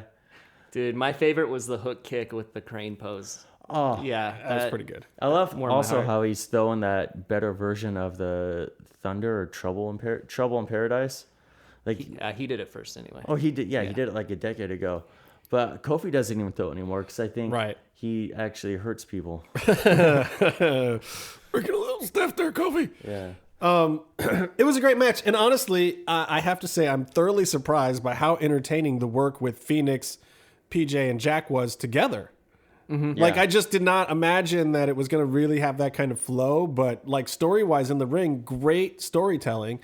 And the Disciples were great too. I mean, you can't have, one team look that good without the other team knowing how to take the bumps and what to do. Yeah, because I see a lot of hate for the Disciples online, and I just want to say, fuck you guys. That's not cool. Yeah, they're awesome, dude. Yeah. I'm really, really starting to like the Disciples as a team. Oh, wow. Wait. Fuck. Wait, because the Disciples did not go over, and Katrina wasn't very happy about it. Oh, yeah. Yeah. If looks could kill, Yeah. Well, it's a results-based industry, and so well, They failed too many times. and for people who get your Disciples mixed up, let's just say that it'll be a whole lot easier now because Sinestro is the only one you have to worry about. Yeah. Exactly. Katrina comes in the locker room, gives that look, and holy Mortal Kombat, freaking Sinestro is just like, she looks pretty pissed, y'all, and I kind of want to be here, so if you don't mind, I'm just going to borrow your heart. Yeah, they're black, slimy hearts. Yeah. Sinestro Yes. just reaches, like, I tweeted this out, like, if your favorite wrestling show this week didn't have a double heart rip homicide in it, you're watching the wrong show. Because Exactly. mine did. 'Cause Mine that makes- had a double homicide in the locker room where 2 hearts were ripped Yeah. out. That makes Sinestro, Kano, Skeletor, and the Highlander, because he got all those lightning powers and shit from it. Oh, yeah, It's the fucking quickening right there. Yeah. He's all those 3 rolled up into one skeleton. There can be only one. it also furthers the principle of how much these matches matter in the temple. Like, you need to win to get ahead. You need to you win to might not have have your heart ripped out of your out. chest. Hey, Dario killed a guy for losing the trios titles, too. Yeah. Well, Matanza did. That trios tournament, they don't mess around. Well, the sad thing is for the Barrio Negro and Trece, who are no more, is that I don't even think they were on the radar enough to get up on Captain Hotness's wall. I don't even think anyone's going to be looking for these poor guys. Well, they had those black hearts. They're already deceased as far as the police know. And they're probably something that Katrina just resurrected from the grave somewhere anyway. So, but I will say this. So here's the interesting part about it. And here's where I love talking about Lucha Underground, because this is more like we're on Talking Dead or something. This is more like an after show, because now I can speculate as to what Sinestro is becoming. You saw him kind of morph and power up there. Yeah. And like, has he now absorbed the powers of the other disciples? Yes, is he now the lead disciple? Does he get a push now from this? Like, this is to me interesting because all of a sudden, all right, you've killed your two teammates, sucked their hearts out of their chests, you've powered up, you've got this cool new thing going on, and Katrina doesn't slap you in the face, doesn't kill you, so apparently you've still got something more to offer. And hey, the last time that they tried to step to Mill, he was the only one that did it, so he is showing that he's above the other two little bitch disciples. He has that kind of attitude that you appreciate when someone's working for you, that sort of can-do, take charge sort of attitude, very proactive. Makes always, good monster noises. Like he looks, you want to work with people. You want guys working for you that don't wait to be told what to do. I always expected the disciples to kind of sound like the putties in the original Power Rangers. Is that wrong? That is their Showing nickname my on age Twitter. here. Is the Putty Patrol, actually. So yeah. Well, so coming out of that match, we have one more funny bit in the back with Dario. And the best thing about this bit, I love the unlikely trio, or whatever they're actually called, but Dario is sitting there. If you watch this very closely, he's playing the itsy bitsy spider as they're talking when they come in. Dario could give a crap what any of these three individuals have to say. Well, he's usually just drinking his ass off. Yeah, but he's like tired of drinking. He doesn't want to hear anything they have to say. He's literally sitting there playing the itsy bitsy spider with his fingers, and I just cracked up laughing because I thought it was the best little subtle touch you could have possibly thrown into that scene of Dario's level of disinterest for whatever these three guys were going to say to him. And hey, they're in the tournament now, so they're going to have to defend. Yeah, and that was like, once again, it's not even a swerve with Dario. Like, Dario is just like straight to your face. A swerve just like, is like a little trick after the fact. Dario's like, I don't need a trick after the fact. How about this? You have titles. We don't play fair here. You're screwed. You now have to defend them against 3 other teams. Yeah. Yep. It's great. It's really great. But ultimately, and then he dick thrusts at him. He's a man of violence. Yes. And competition. And class and grandeur, which the heels call him, a man of class and grandeur. He is. Yes. But I don't want to steal their gimmick. True heel. I guess. I mean, you can steal the heels gimmick if you want. I Shout out to the heels. Yeah, I properly attributed my quote. And well, I'm just saying that Dario is consistent. You have to kick some ass to succeed in the temple. And that's pretty much what it all boils down to. Yeah, it's like, he's going to just screw you over at any time. But he might give you a unique opportunity. Well, like he did at the it end is of unique season because it's not like there's a team that's near and dear to his heart in this thing. I mean, who are the teams that we have left? We've got the Dream Team with Puma, Azteca, and Ray. Yeah, they won their match. Then we've got the new Jack Evans, Darewolf, Phoenix team. Is Joey Ryan in it? Joey Ryan and the crew. And the crew. Yeah. Beat the Moths and Sexy Star, right? Yeah. Or Moths and Mac. Yeah. With Sexy Star at ringside. Yeah. Right. So those are the 3 that you got there. It's not like, I mean, I guess the crew is that Dario's favorite? Maybe. I mean, he didn't. At this point, I mean, he kept those 2 alive. I mean, maybe they're his favorite because he thinks they'll live in fear of him or something. I don't know. I don't know if he has a favorite. Maybe Joey Ryan's his favorite. I think he wants to just see. And this brings me to another point. And DJ and the guys, feel free to steal this suggestion just because I'd love to see it. I have always thought that, since the very beginning of Lucha Underground, when they, brought in like cases of money and whatever, that someone should have a gimmick of being a bookie, or there should be, because underground fighting, really exists for people to gamble on and make money. I mean, that's where a lot of underground fighting stuff goes, and that's kind of the premise behind the temple. I feel like there should be a character that's kind of, you know, a mobbed up bookie guy. Maybe Vinny could be that character. Yeah, I was just gonna say Vinny would be pretty fucking I don't know. awesome. So DJ, Yeah. feel free to steal this idea. And then again, who knows? Because they've also taped a season and a half's worth of vignettes already. Maybe there already is one coming. So who knows? And instead of like Pentagon breaking arms, Vinny could just be breaking thumbs. Collecting money, breaking thumbs. sorry, dead silence for like you know. Oh, he gets maybe that a lot. I don't know if he has to break anything. Like, look, Like bookie's people a don't bookie. pay him, and he's like, I gotta break your thumb. I gotta break your thumbs. Gotta meet balls. Racism. Sorry. Jesus Sorry, Christ. Vinny. I made an Italian joke. I didn't say and it Vinny got him because mad. it had to be an I apologize. Italian thing. I said Vinny because he's a tough bruiser guy that, to my knowledge, they're not using yet in full capacity, but he could be there more. No, that would be awesome. But it's also Plus, we like, get to hang out with Vinny, which is awesome. Yeah. And shout out to Vinny. Shout out to Vinny. Yeah. He was my ticket for Ultima Lucha last year because I didn't ask for a ticket early enough, so I owe Vinny one. But that's not why I'm coming up with a gimmick that he would just be. wrote him a starring gimmick on a hit TV show. Well, that if it gets used, but honestly, I've honestly thought that for a long time because you got the money thing. Like even if I saw Davari again, like if he's gonna be the trust fund baby, The piss drinker. have him show up and be betting on a fight. That would be a great use of Davari. Sipping on his cup of pee like Yeah, he Lil can go Machida. Bodily sip fluids. pee while Dario drinks real booze.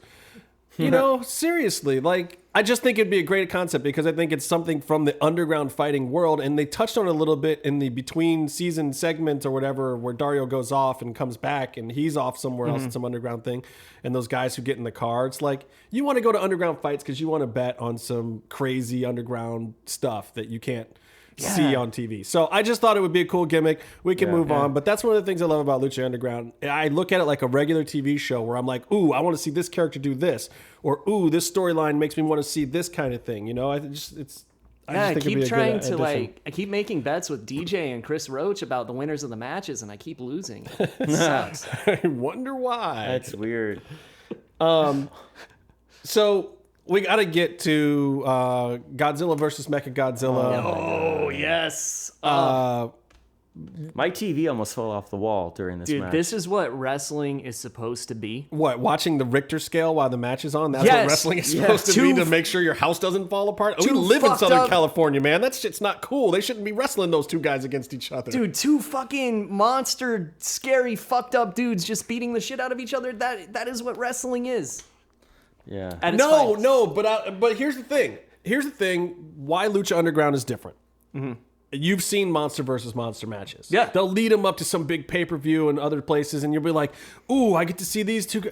And you want to go to bed. Yeah, sure. Monster versus Monster Yeah. most times is like, ooh, great lead up. Never want to see the actual match. Never want to see that last match where the two monsters face off because it's going to disappoint you. You can only hope it's on a low buy pay-per-view so then they could just pop a big number after the fact.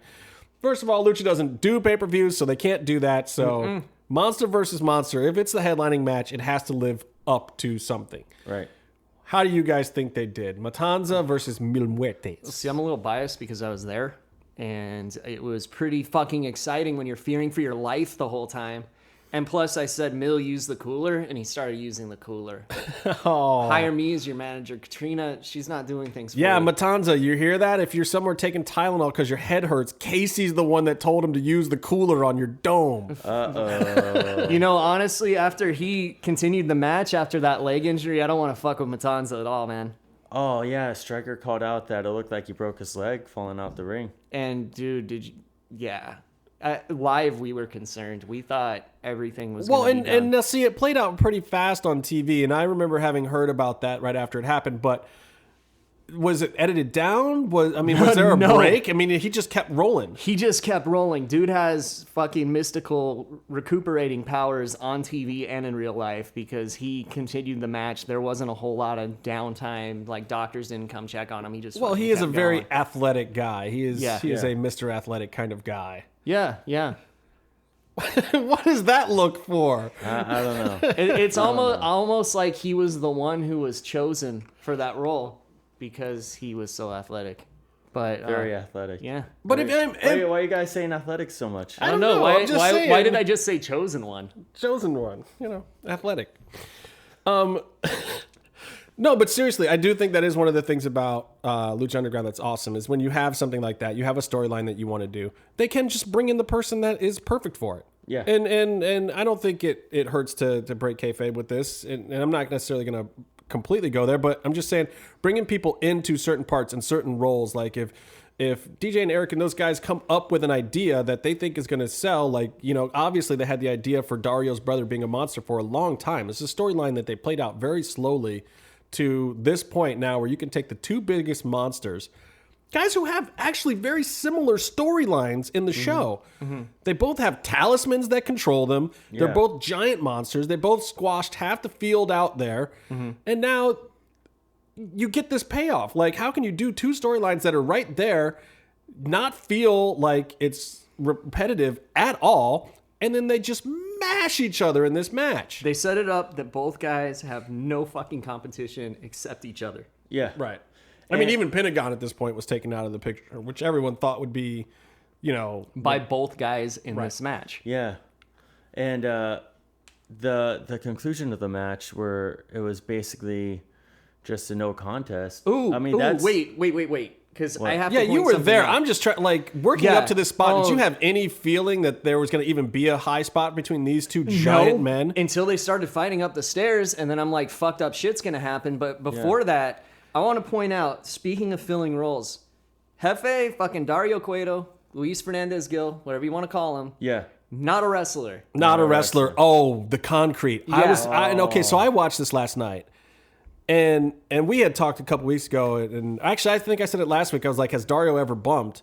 Right. And Byron pointed out something where he bumped a little bit or whatever. But I'm like, holy crap, that was a bare concrete bump, wasn't it? Yeah, or was there a mat there? He basically took a tree slam onto the cold hard floor of the arena. And I won't say if there was a mat there or not. It was the cold hard floor of the arena. It doesn't matter. I mean, he's not a professional wrestler. He didn't tuck all that much. And I remember just watching it on TV last night, like, damn! Yeah, because I think the only other time we've seen him bump is when Mundo punched him. Right, and that's time. what I think that's the one that Byron brought up.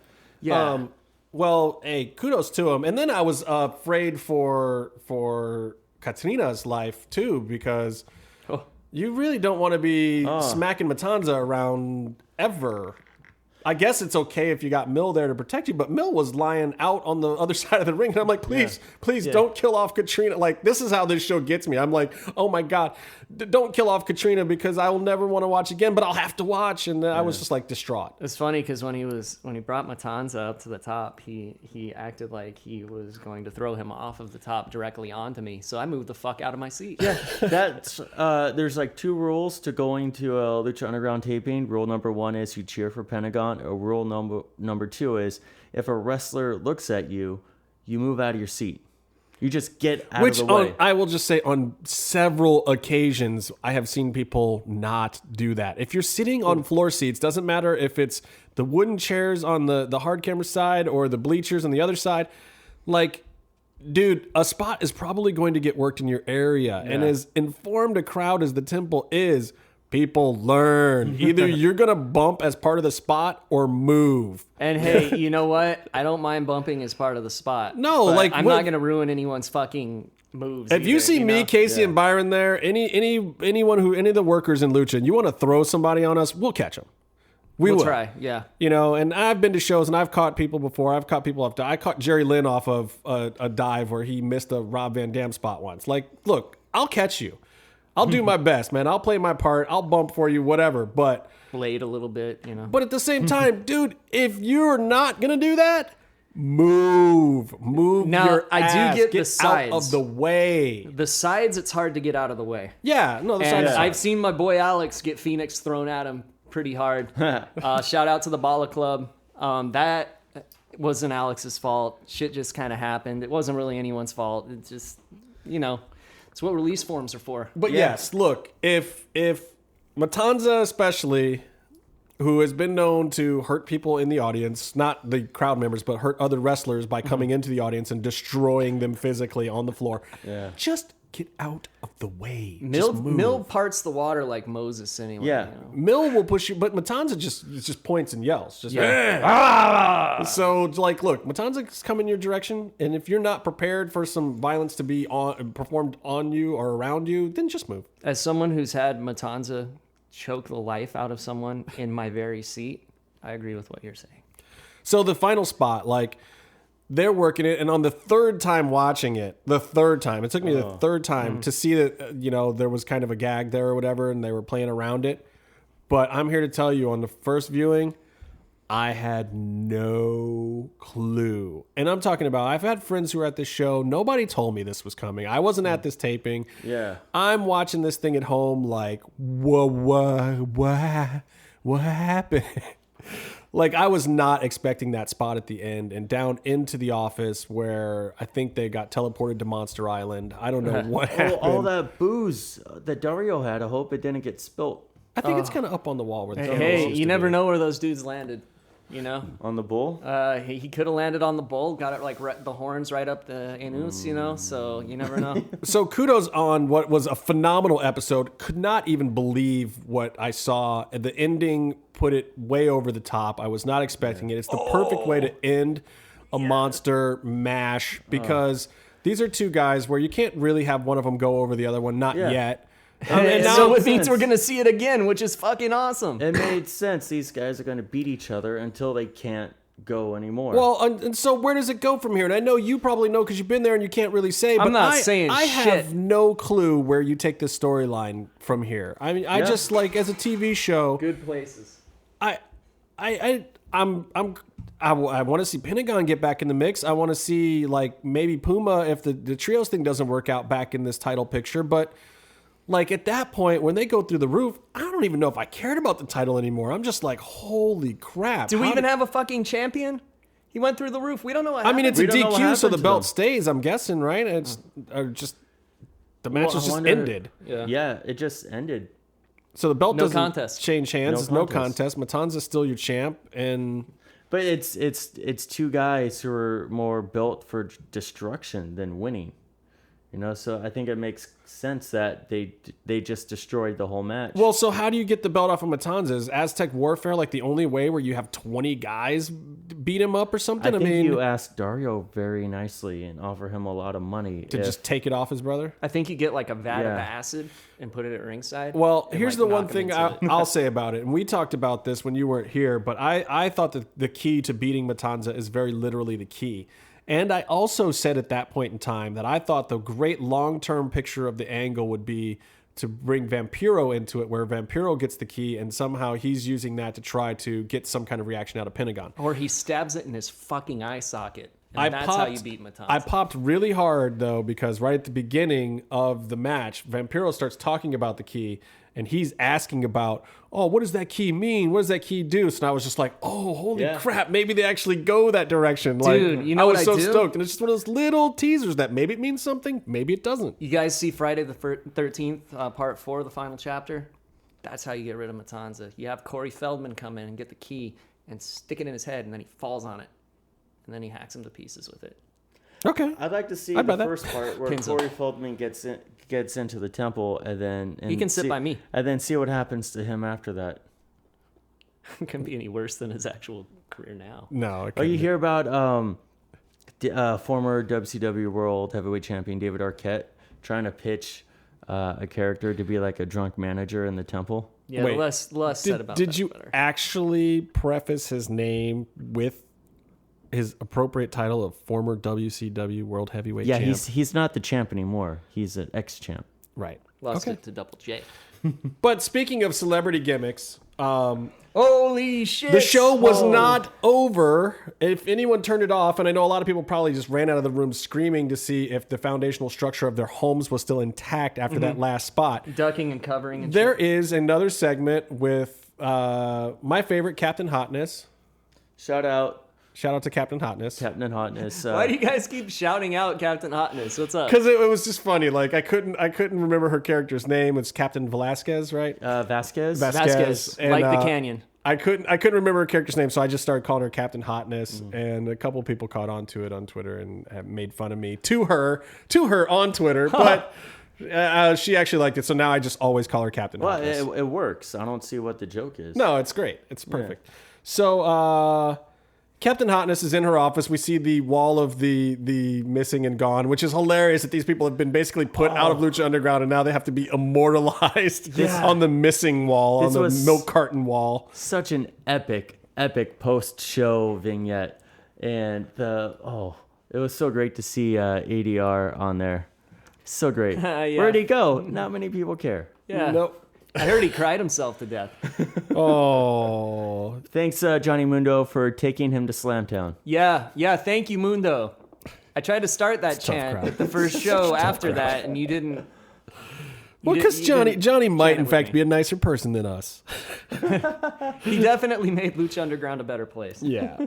So Captain Hotness is there doing her normal thing, adding more faces to the wall of missing and deceased, and in comes Councilman Delgado. Just another... No, wait, it's fucking Lorenzo Lamas. Renegade, son. What? Oh. What? This is where you see... What? This is a show made by Robert Rodriguez. Which is... What? Dude. Like, how does this work? Does Robert Rodriguez call up Lorenzo Lamas and say, hey, dude, I got this little wrestling show thing on my network. You want to come by and, play a part? Yeah. This is amazing. All I know is everyone on Twitter was like, that motherfucker looks like Lorenzo Lamas. And then no, that is Lorenzo Lamas. Yeah, Eric Van Wagenen tweets, that's fucking Lorenzo Lamas. I thought they should have done a Chiron saying Lorenzo Lamas under his name. Under this beard. Yeah. Like he's like a dad raising his young kid at home right now or something. So he's not looking like Renegade these days. He's got not riding motorcycles, hanging out with Six Killer and shit. Still a handsome man. I'm not afraid to say it. Not my type. But look, that's freaking Lorenzo Lamas. And here's the thing I love about this. Okay, so in WWE, you got Dr. Phil. Mm-hmm. He comes in. He does a thing. You bring in other celebrities. They come. They do a thing. Mm-hmm. Who does Dr. Phil have to be? Dr. Phil has to be Dr. Phil. Mm-hmm. In this world of Lucha Underground, you get an actor to do a cameo, guess what? They can do a part. He's Councilman Delgado in the Lucha Underground universe. He's not Lorenzo Lamas. He's not even Renegade, to your dismay. He's answering to someone else. Right. And I'm holding out for Stamos. Oh. I'm holding out for John Stamos. Stamos, please. DJ, Roach, Van Wagenen, please. Whoever you have maybe already filmed and hired for that role...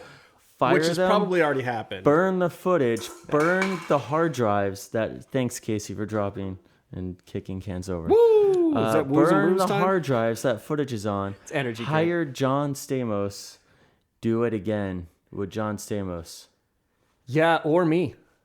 Don't put Casey on the show anymore. I know you go for that really gritty look. So here's the thing, and here's another one of these segments that's like 30 seconds long, but yeah, it raises 10 million questions.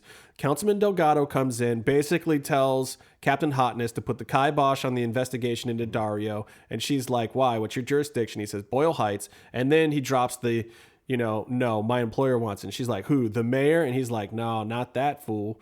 I'm talking about the real boss wants this. Like Sasha Banks. The legit boss wants this handled. I would like to see Sasha Banks in Lucha Underground. I would like to see who this boss is because it's going to be someone awesome. But is it not just Dario? I mean, it could just be Dario, right? Hey, dude, then you got Dario broing around with the fucking Renegade. That's amazing. Oh. But it could be somebody bigger. Yeah. It could be like Daivari. Well, it's... oh, God. Maybe it's Big Rick. No, Big Rick's dead if you read Big the comics. Is he on the wall? He was on the wall under missing, but we saw him die in the comic books. Right, that's what I'm saying. So that's what he should be on the wall. They're not going to find him. Right. Because his skull was used to make the throne. So... But it was really cool to see that segment or that vignette and see a much, much better version of that season 2 show that was so lackluster. That show that was on HBO about the detectives? Yeah. True Detective season 2. Oh, yeah. This kind of felt like that sort of vibe, except not boring. But I loved. Oh yeah, and I kind of had that vibe a little bit too. Because you get Joey Ryan in there too. But that was the best part about that show, was that season 2 conspiracy theory behind it all. It just got a bit convoluted and overacted in spots. Yeah, that show is extremely bloated, aside from Vince Vaughn. Look, Lorenzo Lamas has been one of my favorites ever since season 3 of Joe Schmo Show. And yeah, I called that out. But I was just like, it excited me so much in the fact that they could do this. And it brings me back to the whole casting thing with Lucha Underground, which is actually the final Lucha topic I kind of wanted to hit today. Lucha Underground has this ability in the fact that they're not a wrestling show. They're a TV show. And they're just trying to put on the best TV show possible. And like an action TV show or a comic book TV show, the venue that they use for that storytelling is wrestling. But they're still basically just writing a TV show. We saw 2 people get their fucking hearts ripped out like video game style. Like they're really doing that. They're like, okay, we can take any kind of fanboy material that we want. We can take superhero type stuff. We can take occult stuff. We can take noir stuff. We can take pro wrestling stuff. We can take fucking famous B segments. You know, if a famous B segment's awesome, you know, you could have a Jedi show up in the middle of Lucha Underground, and other than the fact that they'd owe Disney $1 billion, I'd buy it. Yeah. I'd be like, oh, okay, so there's people from outer space in here now too. Well, an Aerostar, Jesus Christ, he travels through time. He's from the cosmos. He has an Iron Man heart. Yeah, he does. But he takes it off. Maybe that's why he missed in any other world, would not the Aerostar gimmick just feel cheesy somewhere else? Like, the guy has a light-up unitard, and he's from another time. I mean, it works in AAA, but they don't say he's a time traveler there. Well, exactly. Ever. I mean... how good Spanish do you speak? Not good. Then maybe they are. I don't know how to say time But regardless, in Lucha Underground, I buy these things. Yeah. And I don't question them at all. It's like, oh, this is a cool story. This is a cool way to handle it. And maybe I should. Maybe 5 years from now, I'll look back on Lucha Underground and be like, oh, some of this was stupid. No, because you know what? Why I say that? WSX did a lot of shit like that, and I still think it's awesome. Like, they had the team keeping it gangsta, and they had a ladder that was blinged out, so they would CGI fucking bling on it during the match. It's great. Well, see, and I love this because... ECW was totally the other direction, where they took wrestling and just went so real and gritty when they were just like, oh, okay, all of the functions of the rules of the match don't even matter anymore. Like, we just want to take it to the point where it's so gritty that we're working high spots off the balcony every week and people are diving on chairs, and we're just flat out going to do the stuff that people love and show off how athletic and crazy all of our guys are. Which ECW we get, went so far that direction. And now, and then WWE went so far into the like, characters are the important thing, and what you really want is the guy to cut a 20-minute promo because he's your favorite guy in the world, and that works when they can actually cut a 20-minute promo. Few people can. I don't know the guy left in WWE that can cut a 20-minute promo, to tell you the truth. But moving on. And then you have this Lucha thing, and I just appreciate it so much because it's different. You can cast it like a show. I read this thing in Rolling Stone. Carly... Katrina was talking about her work and moving over from WWE, even talking to Dusty about wanting to leave there. It's a great article. If you guys haven't read it, you should read it. But what stuck out to me is that she said she wanted to come to Lucha Underground because she likes acting. And I'm like, okay, that's still a wrestling promotion. That was a pretty big gamble on her part. But they told her up front, like, no, they cast her. They cast her. It wasn't like, oh, this is a worker that we like her wrestling thing. They wanted to bring her in because she was excited about doing something that she never did in a wrestling product before. Yeah. She was cast. Dario was cast. We haven't seen Katrina even do any kind of work at all, except for, getting choked by Mill. But that's like she took that brutal spear, though, at Ultima Lucha 1. Yeah. Well, and here's the thing. She can actually work. Mm-hmm. Yeah. But that's not necessarily why she's there. She's there to play a character. She plays her part, and you pop for her more now than you would have ever popped for her in any WWE product ever. Or Marty the Moth. Oh my God. Or Matt Cross. Yeah, but was Marty really cast? I mean, Martin, I'm pretty sure is that psycho in real life, isn't he? Well, no, you know what? I have talked to him, and he is super nice, yeah. It's crazy to see him show up this sort of like frat boy white guy out of nowhere, and he even like is presented like someone who doesn't fit in.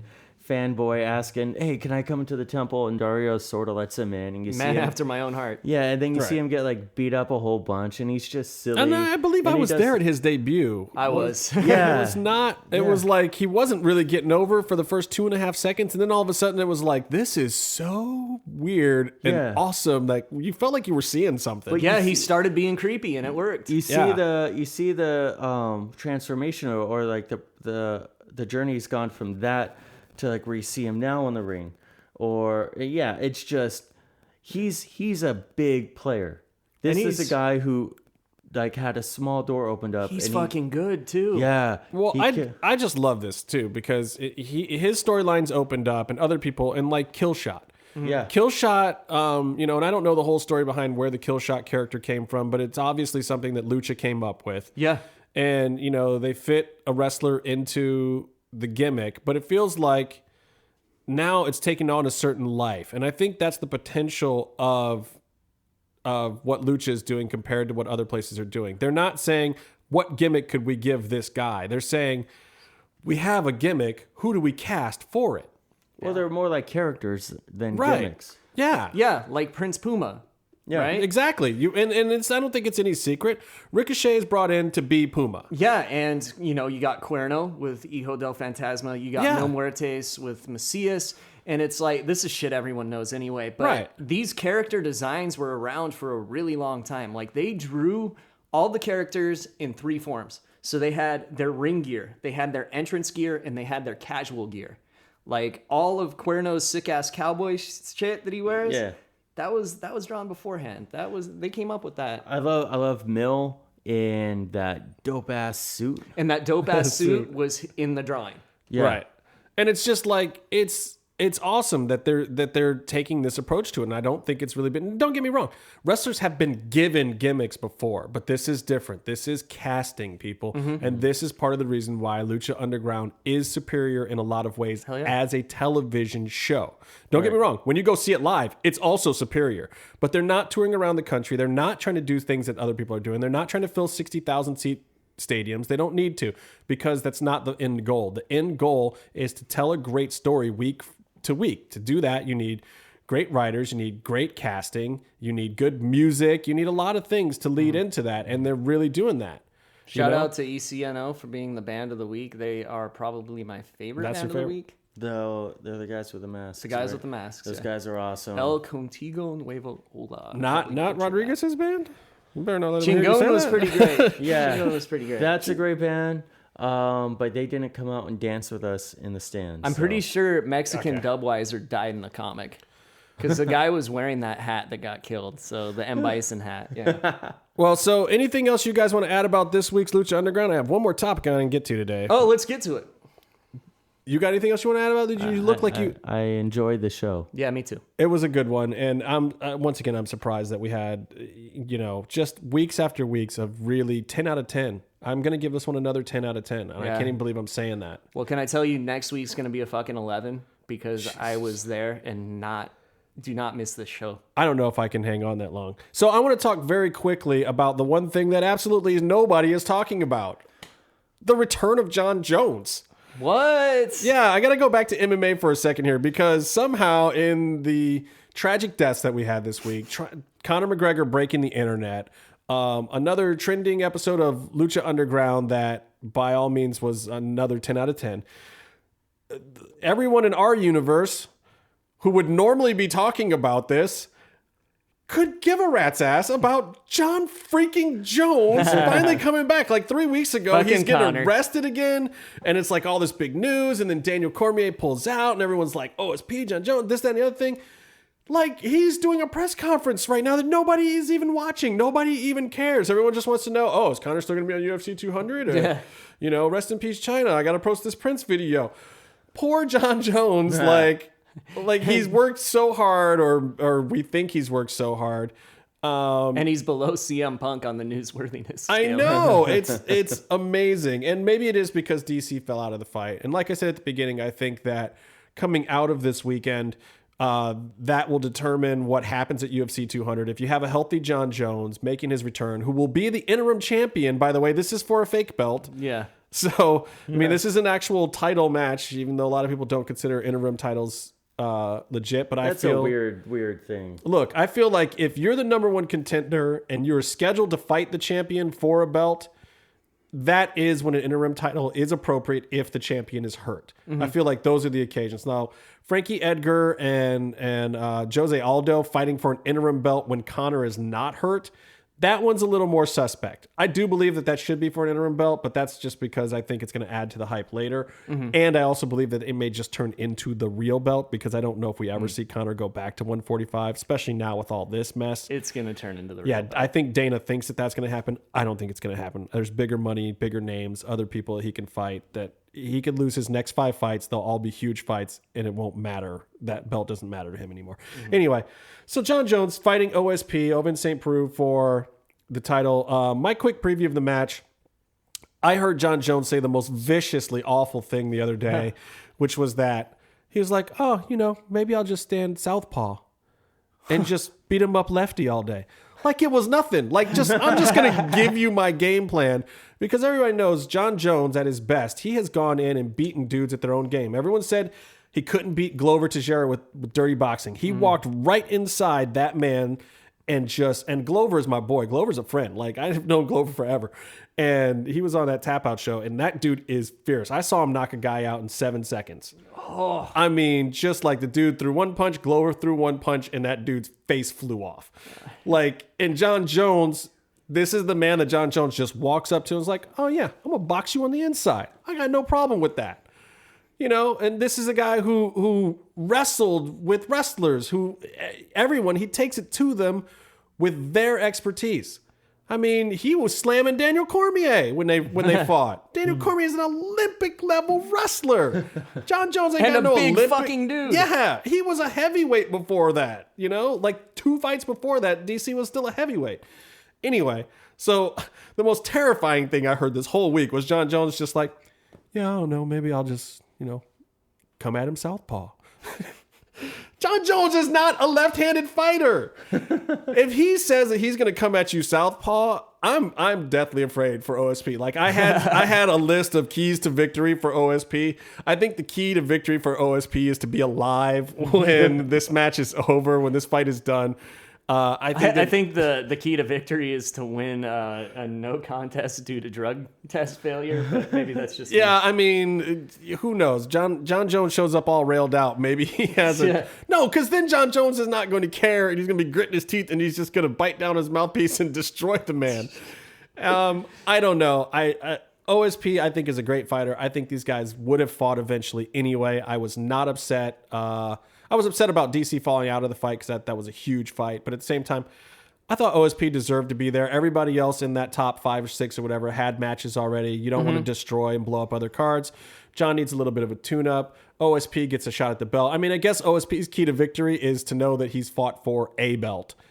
And he's going to have fought the best in the world. And if he survives and shows well against the best in the world. Now, don't get me wrong.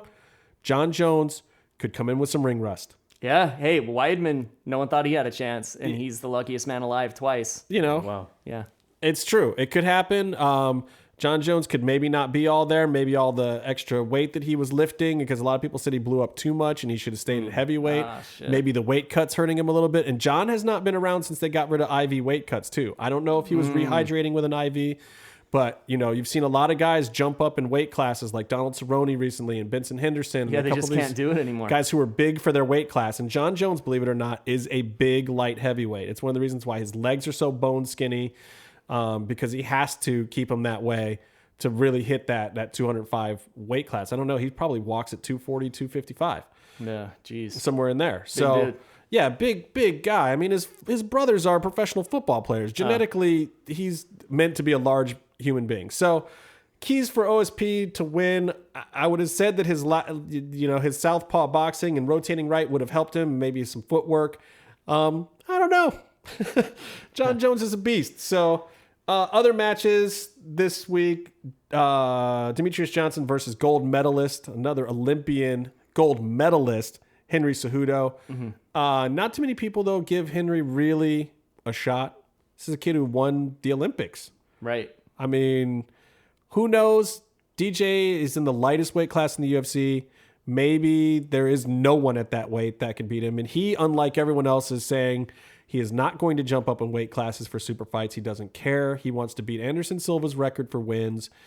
People don't necessarily think DJ is very exciting. They don't really believe in how he sells fights. I think DJ is actually a pretty good talker on the microphone. I just don't think that he's had the kind of rivalry with someone else who's interesting enough to really make that talk worth anything.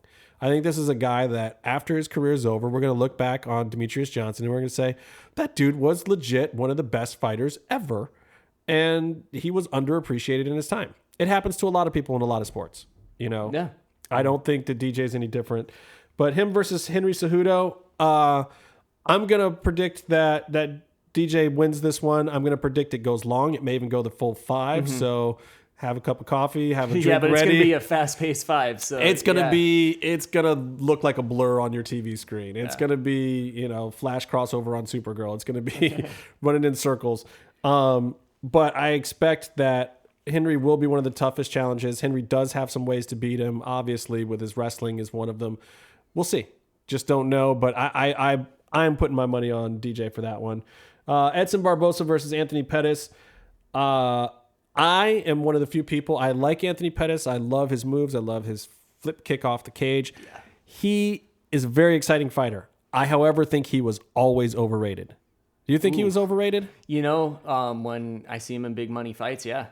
I mean, he's brought it before, but lately, I think Barboza's got this one. So yeah, and I kind of feel that way too. I mean, you know, they're both great fighters, and Anthony's a former champion. I just feel like Edson's on his way up, and Anthony might sadly be on his way out already, or just stagnant in the middle. Yeah. And he'll always catch big fights. He's flashy and he's fun, but I just don't think that he has got a full, well-rounded game at the top of the ladder to really stay at the top. I'm glad he got there once. I'm glad he was on his Wheaties box.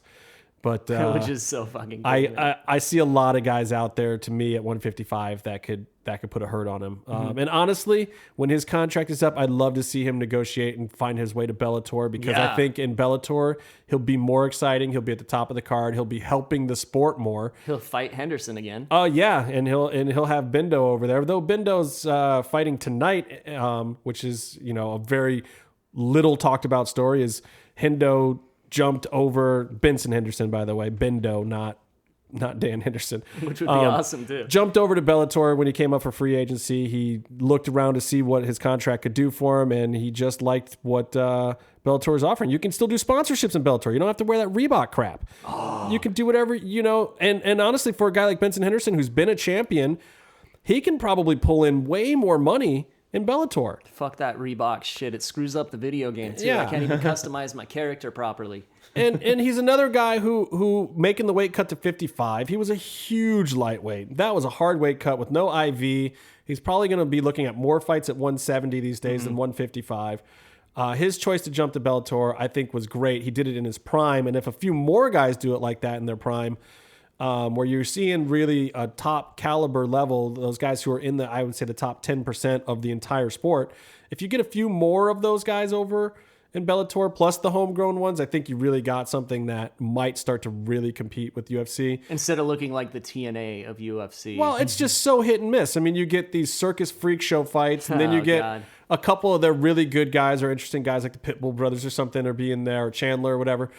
You get some interesting fights, but then there's just like, some random no-name who's 1-3, and like, what are these fights sometimes? The dude will say, I'm going to fucking grind the guy on the fence for 3 rounds and get a decision in his pre-match promo, and that's what he fucking does. Yeah, like, those are not the fights. I expect we'll see Jared Rosholt over there soon, because he just got let go from the UFC for having like 4 in a row of the worst matches ever. And his brother was on the Tap Out TV show that I worked on. I loved his brother Jake Rosholt, but Jared was not exciting to watch. Not exciting to watch.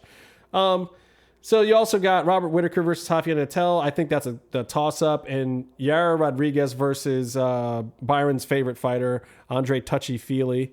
Yeah. What? You don't like touchy-feely? I don't know anything of what's happening. Those are games you like to play. We know that. Anyway, Touchy-Feely's fighting. I'm going to pick Touchy-Feely in that fight over Yair, even though Yair's only lost once. I just think the experience that Andre has is going to get that one done. That's all I have to say about that fight. I still can't believe this is a week where we're not even talking about John Jones' return. We're not talking about his legal issues. That should be all the biggest hype in the world right now. I watched Ultimate Fighter this week. There's some great fights on there, but it comes on Wednesday night, so I don't tweet about it much because I'm usually talking lucha. Yeah. But and I'll get more into Ultimate Fighter probably down the line as it gets interesting. But those two coaches, boy, Claudia Gadella and Joanna Jędrzejczyk. Did I say that right?